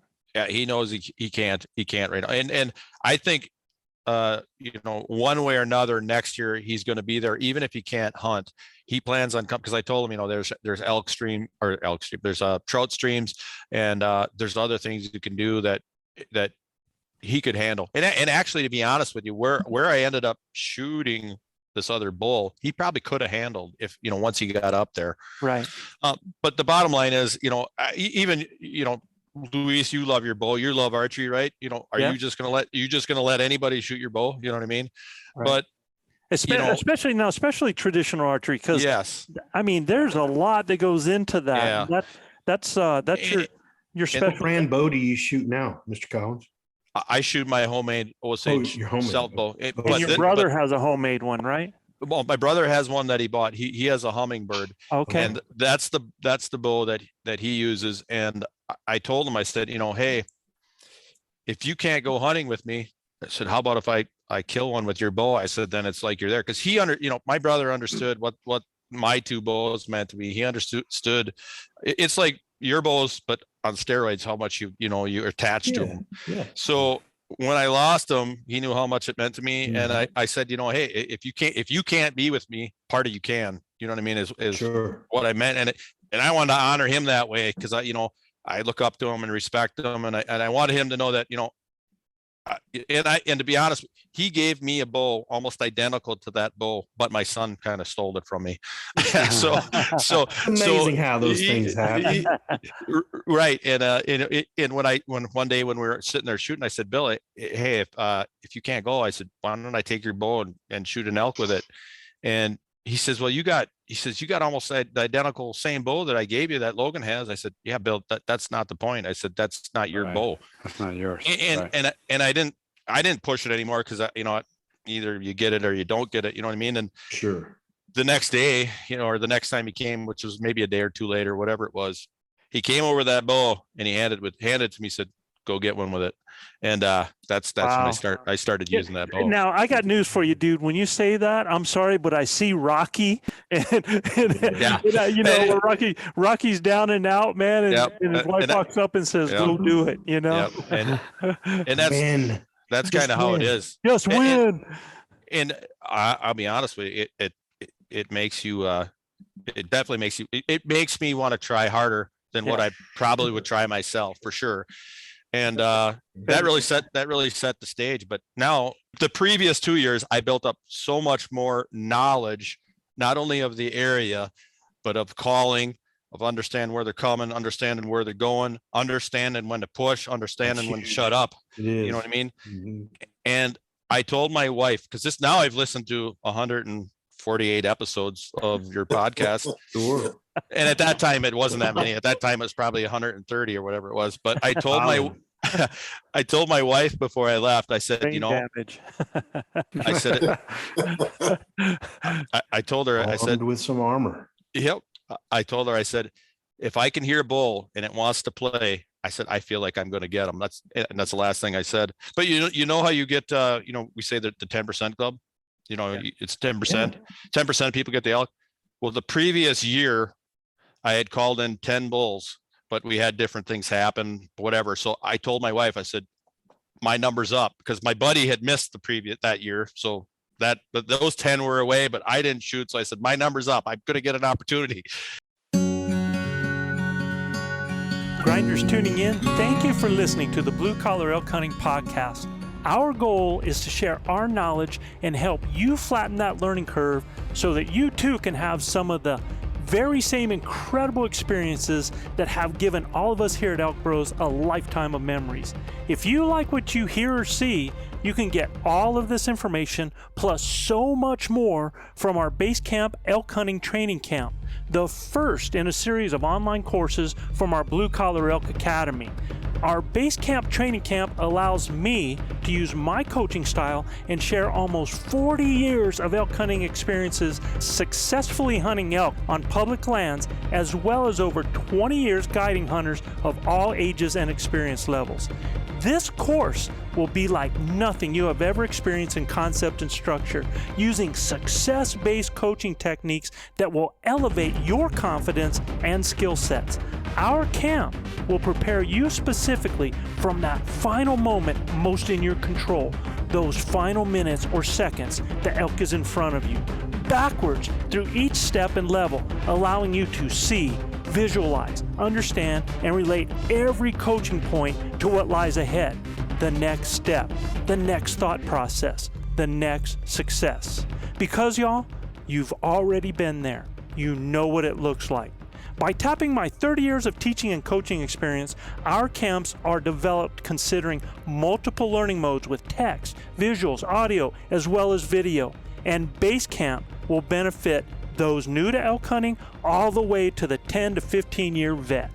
So if you are looking for that one thing to help you fill that tag this year, invest in the most important piece of equipment there is, you and your elk hunting knowledge. You can find the Blue Collar Elk Hunting Academy and the Base Camp Training Camp at ElkBros.com. That's ElkBros.com.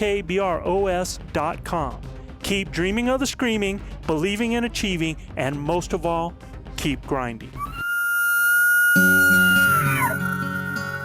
And so we start this hunt, and I took, I got my brother's bow, and I came out to the northern part of Colorado first, and it was still a spot that we had scouted again, but you guys know this, and it's probably one of Cole's favorite spots, because we get there and it was not on onyx yet, but it had just burned. So we set up in the middle of the night, and we could smell, like, we knew there was a fire somewhere, but we couldn't see how bad.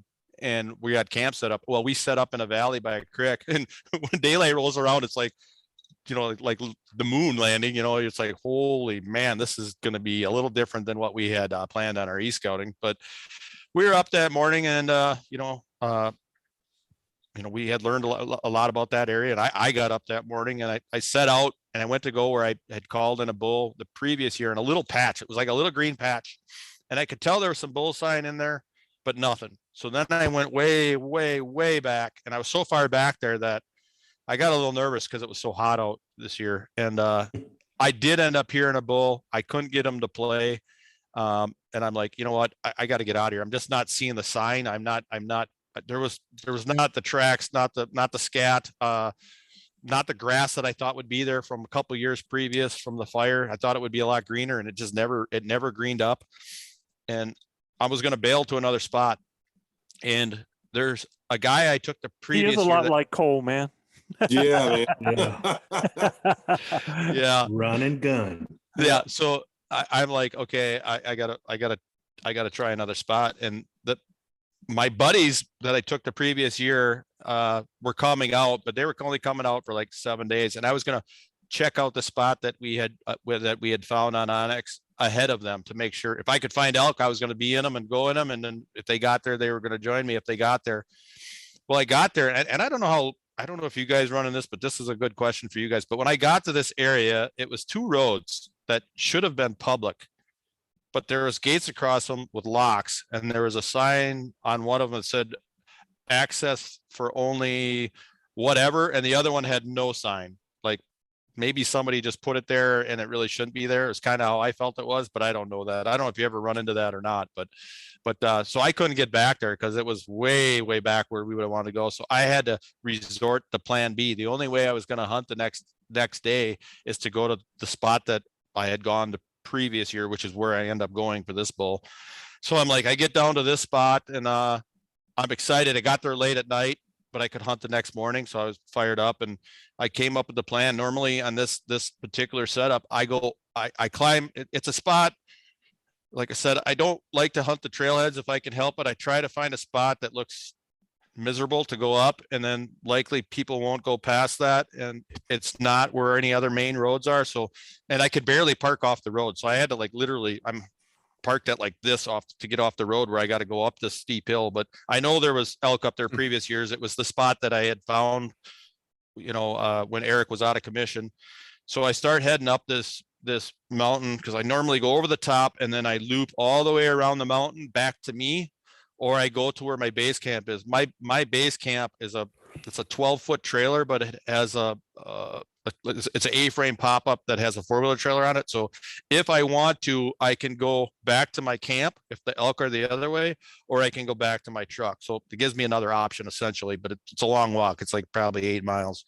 So I start going up the mountain, and I'm already seeing sign. I'm like, holy man, I can smell elk. I can see elk. There's elk crap. And it's still, of course, it's early in the morning. It's pitch black. And I get up to about the 3/4 mark and I hear a bark, and I'm like, uh-oh, this isn't good. So I'm like, I got to just wait them out because it doesn't do me any good to call at that point. It's Dark. Yeah. it's dark. So I'm like, I got to figure out which way they're going to go. And I know where they bed and I know where some watering holes is to my left. And I know they went to my left. So I just let them go. And I'm like, you know what I'm going to do? Rather than try to go after them after they knew something was up, I'm going to go over top of the hill. I'm going to work some setups and try to come back around that evening to try to hook up with them in the evening, go into that water on the backside, closer to my truck. And I ran into another bull. I could hear him, and it could have been another hunter, but I haven't seen many hunters back there, but that doesn't mean they're not back there. So I had a little action for a while, but I probably did maybe a half a dozen setups throughout the day before I wanted to be back by that wallow by 3:00 was my plan, just so I could hear if they came up to get a drink or whatever, I could be in position. So I worked my way back and I got there a little late. I probably got there at 3:30, and that wallow was just, I hadn't seen it this year, obviously, but it was full of water and it was just tore up. And I was like, you know what? I might have missed them. They might have been in there, or he might have came down to drink during the middle of the day. And, I don't know what's going to happen from here. So I sat there for, I don't know, it was about an hour and a half, and I could hear the cows start calling. And that bull got up and he bugled. And I'm like, they're definitely right where I thought they were going to be, but I don't know which way they're going to go. I assumed that they were going to come towards me because it was the only water I knew of at the time. So I'm just trying to wait them out. But he's bugling like crazy. He's just around a bugle, round a bugle, round a bugle, round a bugle, but quiet, like very, very quiet. It wasn't like a real loud. And I finally determined that he's going the other way. He's not going the other way fast, but he's not coming to me. And I was kind of surprised. So I'm like, okay, I was hunting the high side of that wallow because, with the thermals going up. So I'm like, okay, I got to come up with a backup plan. So I went down to the low side of the wallow. I have a folding saw I keep for boy tail hunting. I just cut myself a little blind in that I could come back to if I didn't catch up with these elk. I had a backup plan. So I did that and I could still hear them. So I'm like, you know what? I'm going to try to get up that way. So I tried to book her up there as fast as I could. And I got about 150 yards. And I figured he was probably, 400 yards, 350 yards. And you know how they're always closer than you think. Yeah. Yeah. So, especially if they're moving away. Yeah. So I started to do just a couple light cow calls to see if I could hear him bugle. And then I went to step over this log. And as I stepped over it, a cow and a calf were walking towards me. And I'm like, oh boy. And I couldn't even get my foot all the way down. So I was like half on a branch and half sitting there, and I'm kind of shaking as I'm doing this. I'm like, all right. And they kind of sensed something was up, and they turned and they ran right towards that bull. And I thought, oh boy, I hope I didn't scare him, because that whole thing's going to be blown up. And I said, well, I'm just going to wait. If I hear him bugle, I know he didn't booger out of there. You know what I mean? And sure enough, I heard him bugle. So I decided I was going to try. Now, I will tell you though, on that, not necessarily, I've seen cows run by a bull, and then that bull will bugle, do his roundup thing, and they keep going, and he's like, all right, here we go, and ends up, following them out. So to be honest with you, Joe, I think that's exactly what happened. Because you're going to find out here, but makes sense. It does. But I knew at this point, I knew that a cow and a calf were separated from him. You know what I mean? So I knew that if I sound like a bull, I got some stuff cut out for me. I said, you know what I'm gonna do? I'm gonna put out a good chuckle at him just to see what he does. And when I let out this chuckle, man, he let out the most bad, aggressive bugle ever at me. Like, I knew that chuckle got him pissed. So I'm like, all right, I'm gonna book her towards him, because I'm gonna sound like a bull, because I knew I had, a couple hundred yards to go. So I'm just starting to crack some branches as I'm going by him, because it was pretty wide open where I was at this point. And I started cracking some branches, and I stopped when I, run out of breath because I'm going uphill. And I let out a bugle with a chuckle at the end, and boy, he was pissed again. And then this time I'm like, I think he might be getting closer, but I'm like, I got to cover some ground. This is Joe talking in the back of my head right now. Hey man, you're in the wide open. This ain't going to do you any good, because you got a longbow, dude. You need to get in some cover. And I look up and I can see the setup. Yeah. Yeah. So I look up and I can see the thick cover, And I told Joe, there's this one Trinaus in my way. And Daggum Oh, Trinos. somebody has been Yeah, listening. I've heard Yeah. that word. I've heard that word from 2 people on our show so far. So that's Yeah. Oh man. yeah, listeners. so this Trinaus is probably, I'm going to say at this point, it's about 80 yards away. So I book her a little bit. So where I got about 60, and I look up and I can see like, not the tips of his antlers, but I can see the upper 2/3 of his antlers. And I'm like, oh boy, that's him. And I'm like, I can't call yet because I can't get to where I need to be. But yet he was already turned after that other bugle to kind of figure out where I was. Mhm. And I could tell that he was turning down to come down. So I knew he couldn't see me because I couldn't see his face. I couldn't see his head. All I could see was an antler. So I just kind of took off, essentially almost at a pretty good pace. Not a dead run, but as fast of a run as a 52-year-old man can go going up a hill that he was struggling to get up in the first place. And I would say I got to about probably 40 yards from the other side of the Trinaus right now. And this bull comes down and he pops out and he's looking right down into the opening by me. And I'm like, do not make a sound. Do not make a sound. Don't let him know where you are. Just let him do whatever he wants to do. And finally he turned around after he bugled at me a couple times just to try to figure out where I was or what I was. And I just let him turn around and I let him go back to where he was coming from. And there's these 2 big bushy spruce trees and he came down right between them. And I knew he was going back up between them. So when he got up to where his head started to go behind it, I booked her and I got halfway up the Trinaus before he popped out the other side. And of course he popped out the other side and came down and was looking towards me. But now I'm going uphill and he's like probably 25 yards away, but I can only see his upper chest, head, neck area. I didn't, and he's facing me to slightly quartering to me. It wouldn't have ever been a good shot no matter what I did. So I mean, I got to let him go back again. So I'm like, okay, I let him go back and So wait, when he disappeared, because I want everybody to see this because it's exactly right. He's between these trees. You recognize that fact. He's turned and walked away. So did you throw a call out to bring him back?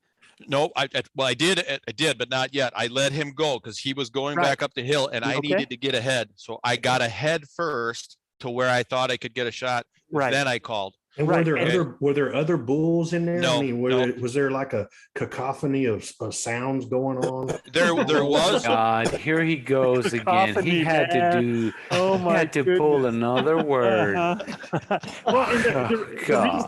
The cacophony. Is cacophony. The cacophony was over. It was like over the ridge. I could hear cows farther than him, which made me think that what Joe said was spot on.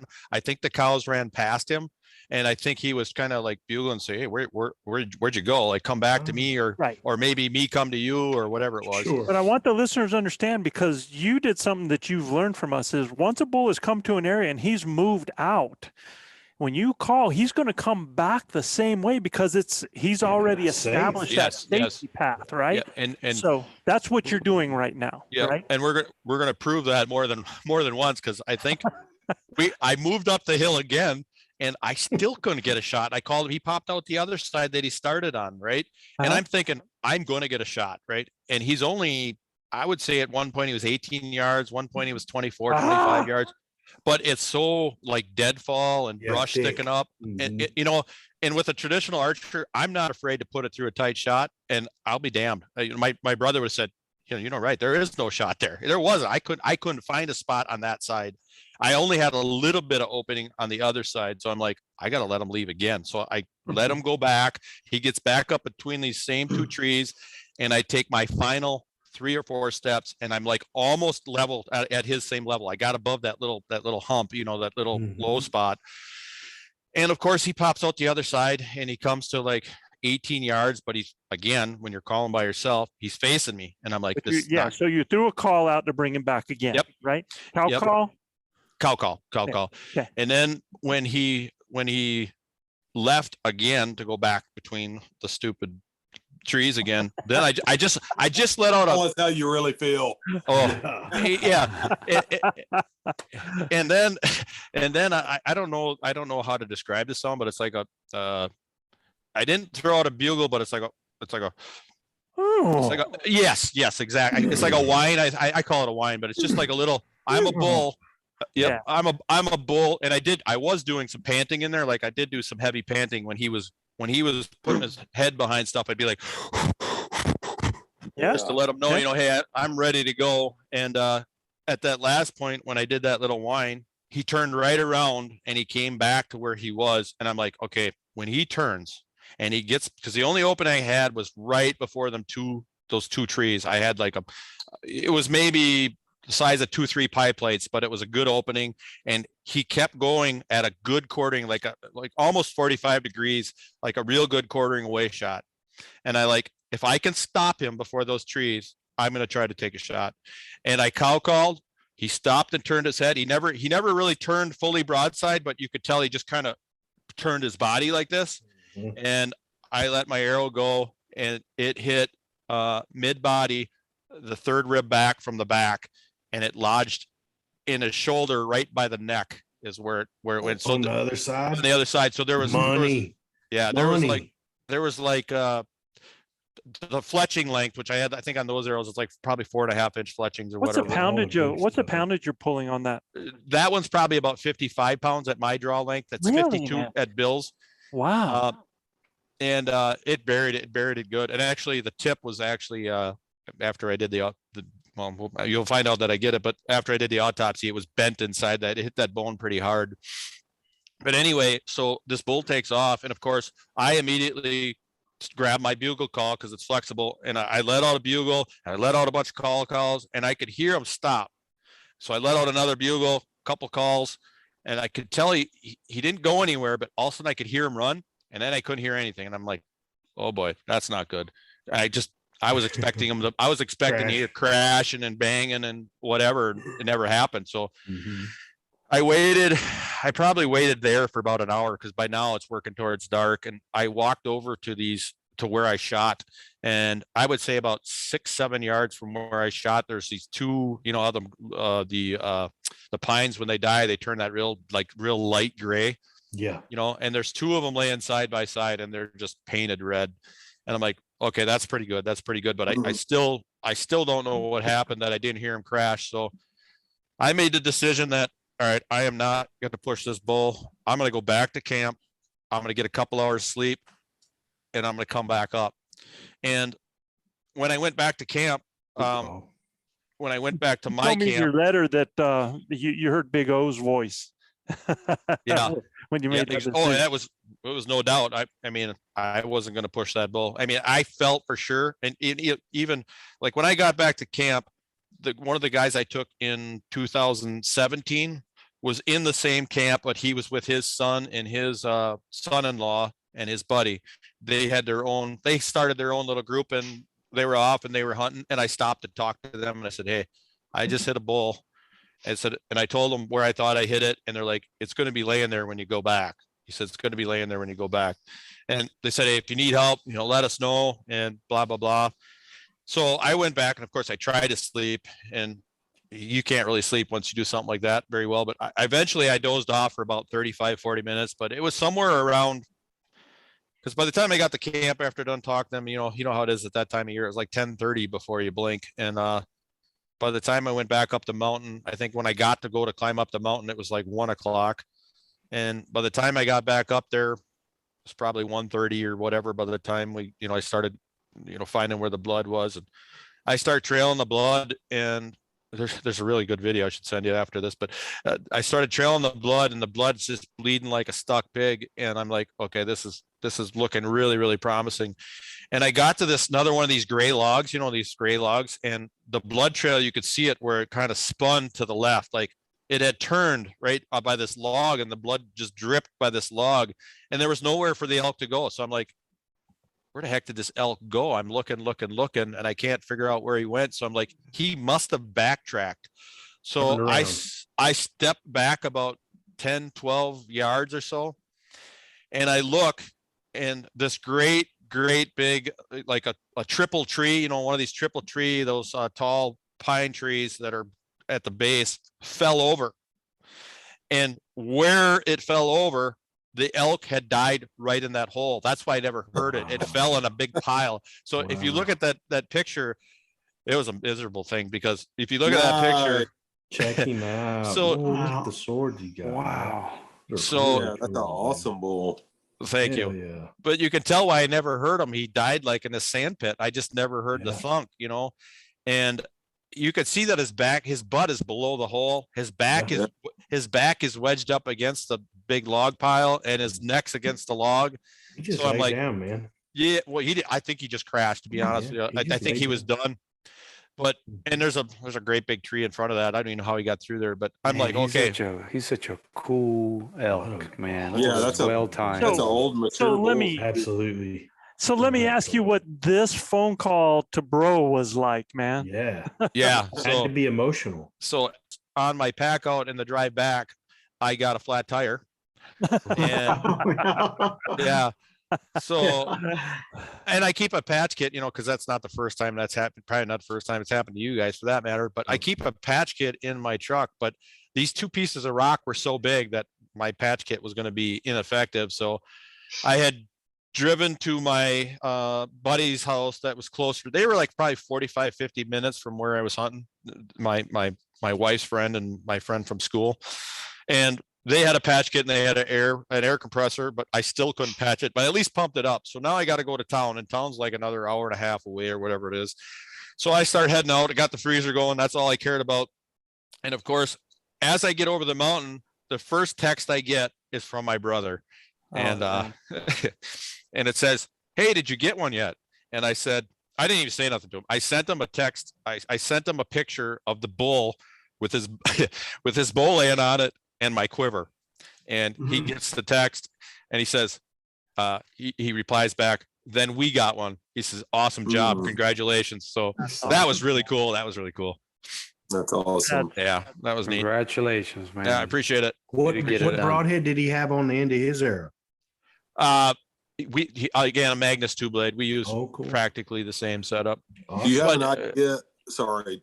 Do you have an idea of your total arrow weight My total arrow length, if I or remember. weight? Wait. Oh, the weight. how Yeah, the heavy- weight. Or 500 grains. Excuse me, not Yeah. pounds. Excuse me. Yeah, for a you said 55-pound bow. Yeah. Pretty good, man. Hammer. Yeah. Hey, but that's the thing too, that people get so caught up in, I mean, think about this, man. This guy has killed plenty of animals with those arrows with flint on the tip of it. And he put this magnets and Hey, the Right. Indians used. That's all they used. he's Joe. I mean, shooting. Yeah. I mean, he's shooting a straight bow buffalo at with it. 55 pounds, man, and Yeah. getting it done. And I just think so many people they worry shot so one. much about that part of it instead of just Right. really getting to know their equipment. And dude, I mean, you know your equipment, and like you said, yeah, you use your brother's bow in this, but you guys use that traditional equipment so much. You guys probably, could swap out any time. Oh, with yeah. what you guys do. I point of wish view the is the legend math- RC the Knox maths- could have been in on the show tonight, because he is a diehard traditional Yeah. archer and Well, at and the so core, man. We've converted him a little to nuclear, but he's a big To me, the diehard. math, So the is math still Carl, right? checks. your buddy Oh, yeah, Carl was a that's long that's all they used was, Yep. and I infiltrated them and got them onto the nuclear side. Nuclear, But they shot black widows, Yep. and so they love their longbows for sure. Yep. That's The math still checks to me. I mean, Yeah. Sure. 550 grain or 500 grain for a 55-pound bow. It's a heavy arrow setup. Yeah. And for and sure. it's going to Well, and put some shows- punch out there. it proves the point. yeah, Yeah, and I absolutely. think if I wouldn't have hit that shoulder, like if it would have been a straight broadside shot, I think it would have went all the way through, or would have Oh, been yeah. really. I mean, it would No have. doubt. Maybe it didn't come out the feathers didn't come out the other side. Don't 'cause- matter. But it. But again, I mean, you're realizing that your momentum is more important than your speed, Yep. and you understand the drop, and thus you close the gap to compensate for that, because Well, you're given the importance of penetration and momentum more priority on that than And- speed and distance. And the most important, same thing with all, even with a rifle, is the shot placement. The shot placement, you get it in the 100%. Boilermaker, you're and that arrow, after looking at it, I didn't hit the heart, but I went right above it, which is probably even better. You know what I mean? Yeah, absolutely. You did the right thing too by backing out. I mean, look, I harvested a really cool buck this weekend, and we heard the buck crash. He was dead within 30 seconds, but we still waited over an hour to go look for him. And he kind of gave us the slip like your bull did, Yep. It wasn't looking good for the home team. And Right. the rascal took a hard left instead of a hard right, Yep. But he was dead within 75 yards, and he was dead. I mean, he'd been dead a long time. We went down there and got him. And he was stiff as a board, man. Well, it was 22 degrees too, so he's kind of froze and stove up. But I mean, at the end of the day, you did all the right things, because if you only get one lung or you get lung and liver, it's easy to get them big critters up. And when you get them up, like you said, you don't know how they can get up there, but they damn sure can. I promise you, they can go wherever. Well, even when I left back to Cole again, Cole's really getting me here, but I had an easy walk out the way the bull went. I had to go back down through that miserable deadfall to get out, and I that's what I did, because I did not want to kick that bull up, but I got through it, dude, man. It was a pretty easy pack out once once the daylight hit. It wasn't bad because you could miss all the deadfalls, but they're hard to miss at night, and you don't know how big they are. Oh man, no doubt. So I want to ask you, Brian, what was it like to hand that bow back to your brother? Oh, it was awesome. And the story even gets better because, after I got back, I went to give him the bow. He says, nope, that's your bow now. He says, I want you to have that. Oh, wow. He gave it to you. Yeah. Yeah. Wow. And what an honor. And he's got a few of those bows, but, it's something special. Like I said, when I lost those two bows, I have some rifles and shotguns and whatever guns. I would have given every gun I have to have that bow back. That bow back. I in a heartbeat. If you'd have said you cannot use any compound bow or any rifle for the rest of your life, I'd have said no problem. Give it back. So I was very fortunate, and I was very fortunate for that lady. I don't remember her name off the top of my head now. I still have her number, but I did call her and I did thank her. And I said, I really don't think you understand how important that was to me that I got it back. And I said, I greatly appreciate it. Yeah. And actually, and she shot an elk that year she sent me a picture of the elk she shot during rifle season. Wow. Because I sent her a picture, after, because this, I think that was my 21st day, or it was either my 20th or 21st day of hunting. And, I sent her that picture of the elk, and she says, congratulations. I'm really glad that it worked out, that you got your bow back. And then, I don't know when the rifle, what season she had, but a couple of weeks later, after her rifle season was, her family, between her, I think she had two boys and her husband, they shot 2 elk, and they sent me pictures of it. And I thought that was really nice. I think it's important to emphasize. And it's kind of crazy because, yes, we're talking about the hunting work, talking about harvesting animals, right? And you're taking the life of an animal.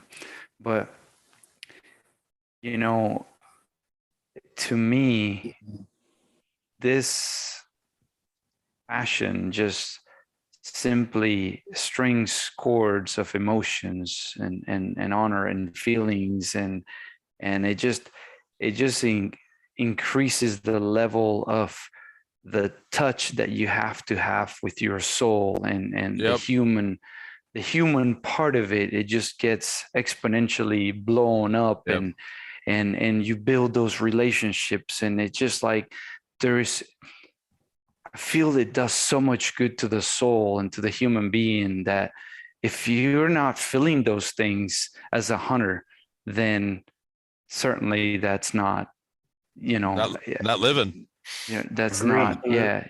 I agree. I don't know. It's just what a great set of relationships you've made out in absolutely. not even knowing people, and they're letting you stay at their Absolutely. homes and Absolutely. stuff like that. I'm very, it's very, very, awesome. very fortunate. That's Very awesome. fortunate. And to Luis's point, anybody that's passionate about hunting, it's not it's not all the hunting by any means. It's the passion, it's the relationships, it's the love for one another, the love for the chase, the love for the animal. It's all that stuff. That's to me what hunting is, where a lot of people, like you were talking about at the beginning, Joe, a lot of people on the outside look in and say you're just killing animals, but it's so much more than that. It's so much more than that. Absolutely. The harvest of the animal is a byproduct of our success, right? And it's not anything about the hunt. I mean, for me, it's all about the hunt. I mean, life on this earth is set up that way, that something's got to die for something to live. And sure. what you just did, man, was way bigger than all of it, man. And Absolutely. Do you think your brother's going to get to join you next year? I think he is. I think one way or another. Oh, I think man, you gotta let us know about that. He's got a surgery scheduled for. He's got a tumor on his kidney right now that he's going to have surgery on in February. But he's pretty confident that he's going to, one way or another, make it out there, even if it's just more for moral support. And Let old Bill I told know him we'll be praying for him, brother. I appreciate that. I told him, at least, I don't have Manano to cook for me. I said, so, at least no slaves in camp. I said, at least you could come out and cook for me. The only reason why we missed him this past weekend. No doubt. Hey, Brian, man, I just want to thank you, man, for sharing that moment, sharing the specialness of that, sharing your journey, because it's been an awesome journey, man. I think you were an elk hunter from day one, just because you were a great hunter, and it's a fantastic story. But going into the new year, first of all, Merry Christmas, because we're recording this, and this is before we actually have Christmas. By the time this comes out, we've got New Year's in a couple of days. So Happy New Year as well. And buddy, I mean, keep in touch. We really want to hear your future adventures as well, man. Like I said, I appreciate it. And like I said about Bill, when I took that shot, I felt like Bill's hand was on my shoulder, and we would challenge each other all the time when we shoot and say, I got a shot for you. I got this one. Yeah. And when I shot that bull, I could feel him, but like I told you, I said, I could still feel you guys behind me, and it's true. It's weird to say that, because, you guys never met me, but I feel like I know you guys for a long time.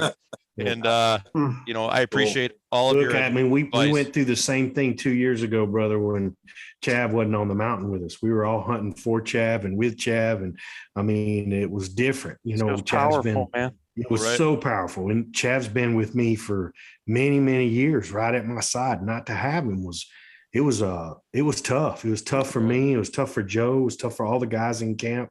I mean, we thought about Chav every minute. We all had Zolios where we could reach out and talk to him and text him. And, getting him up to camp was the coup de grace. I mean, harvesting some bulls and having success was great. But, man, just seeing Chav roll up in that mule was an unbelievable thing. We wish you and your brother Bill the opportunity to do something like that again and have one more ride, brother. I appreciate it. Yeah, you just got to get them up there at camp, one way or another. That's right. And I appreciate that. And I know you guys be thinking of him, and we're thinking of you, and I appreciate that. That's a great way to close out there, Gil, man. You bet. Guys, if you like what we're doing, please subscribe, rate, and review. You got to go to Apple Podcast or iTunes to review us, and you can check out more elk hunting content at ElkBros.com. And just a reminder to all our listeners, if you'd like your questions answered on the show, just send your questions to info@ElkBros.com. That's info@ElkBros.com. Can't thank everybody enough for a great, awesome series tonight, Joe. Cole Wilkes is within the house, the Flatlander. He's got some cool things coming up on his YouTube channel, guys. Y'all are all going to want to check him out. And Cole, we'll be praying for your success, brother. I know you still got some hunts available and that you're going to be doing with you and your family. We wish all of our grinders out there a safe and healthy Merry Christmas and a Happy New Year. And like we say down here in the Lone Star State, husbands kiss your wives, wives kiss your husbands, hug your babies, keep your broad head sharp and your powder dry. And we'll see you right here next week on Blue Collar Elk Hunting. Hey, man. Let Tony close us out, man. Here's some music from our brother, Tony Wintrip. Happy New Year, everybody. Happy New Year. Happy New Year. Happy New Year. down a deep draw surrounded by some brush. And every time I'd see the white tips get the Rocky Mountain rush, a constant swing of thermals had him sniffing up the wind as the blood and sweat and tears of mine came rolling down my chin. I saw a monster with no shots to take, points on top like a garden rake, tracks as big as a Clydesdale on the run. And he talked trash to me while he ran away, and I'll be back to ruin his day when the elk gods come to call on militias.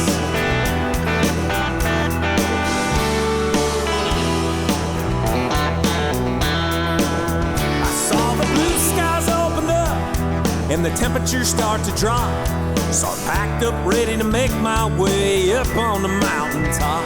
With a quiver full of 6 and 3 blades sharp and ready, my Hoyt was maxed out and all I had to do was hold her steady.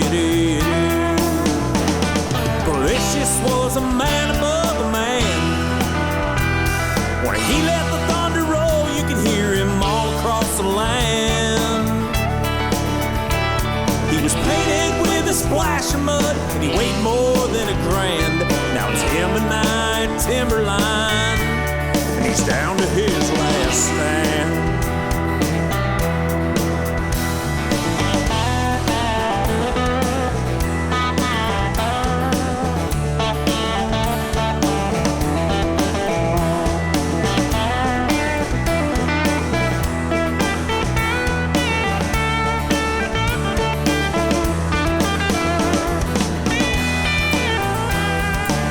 This was a man above a man. When he let the thunder roll, you could hear him all across the land. He was painted with a splash of mud, and he weighed more than $1,000. Now it's him and I at Timberline, and he's down to his last stand.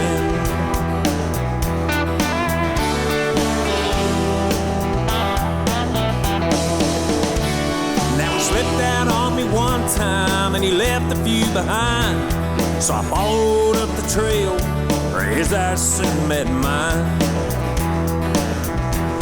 And I greeted him with a Maxima Red and a Muzzy 125. Yeah! Delicious was a man above a man. When he left the thunder roll, you could hear him all across the land. He was painted with a splash of mud, and he weighed more than $1,000. Now it's him and I on the mountaintop, and malicious is in my hand.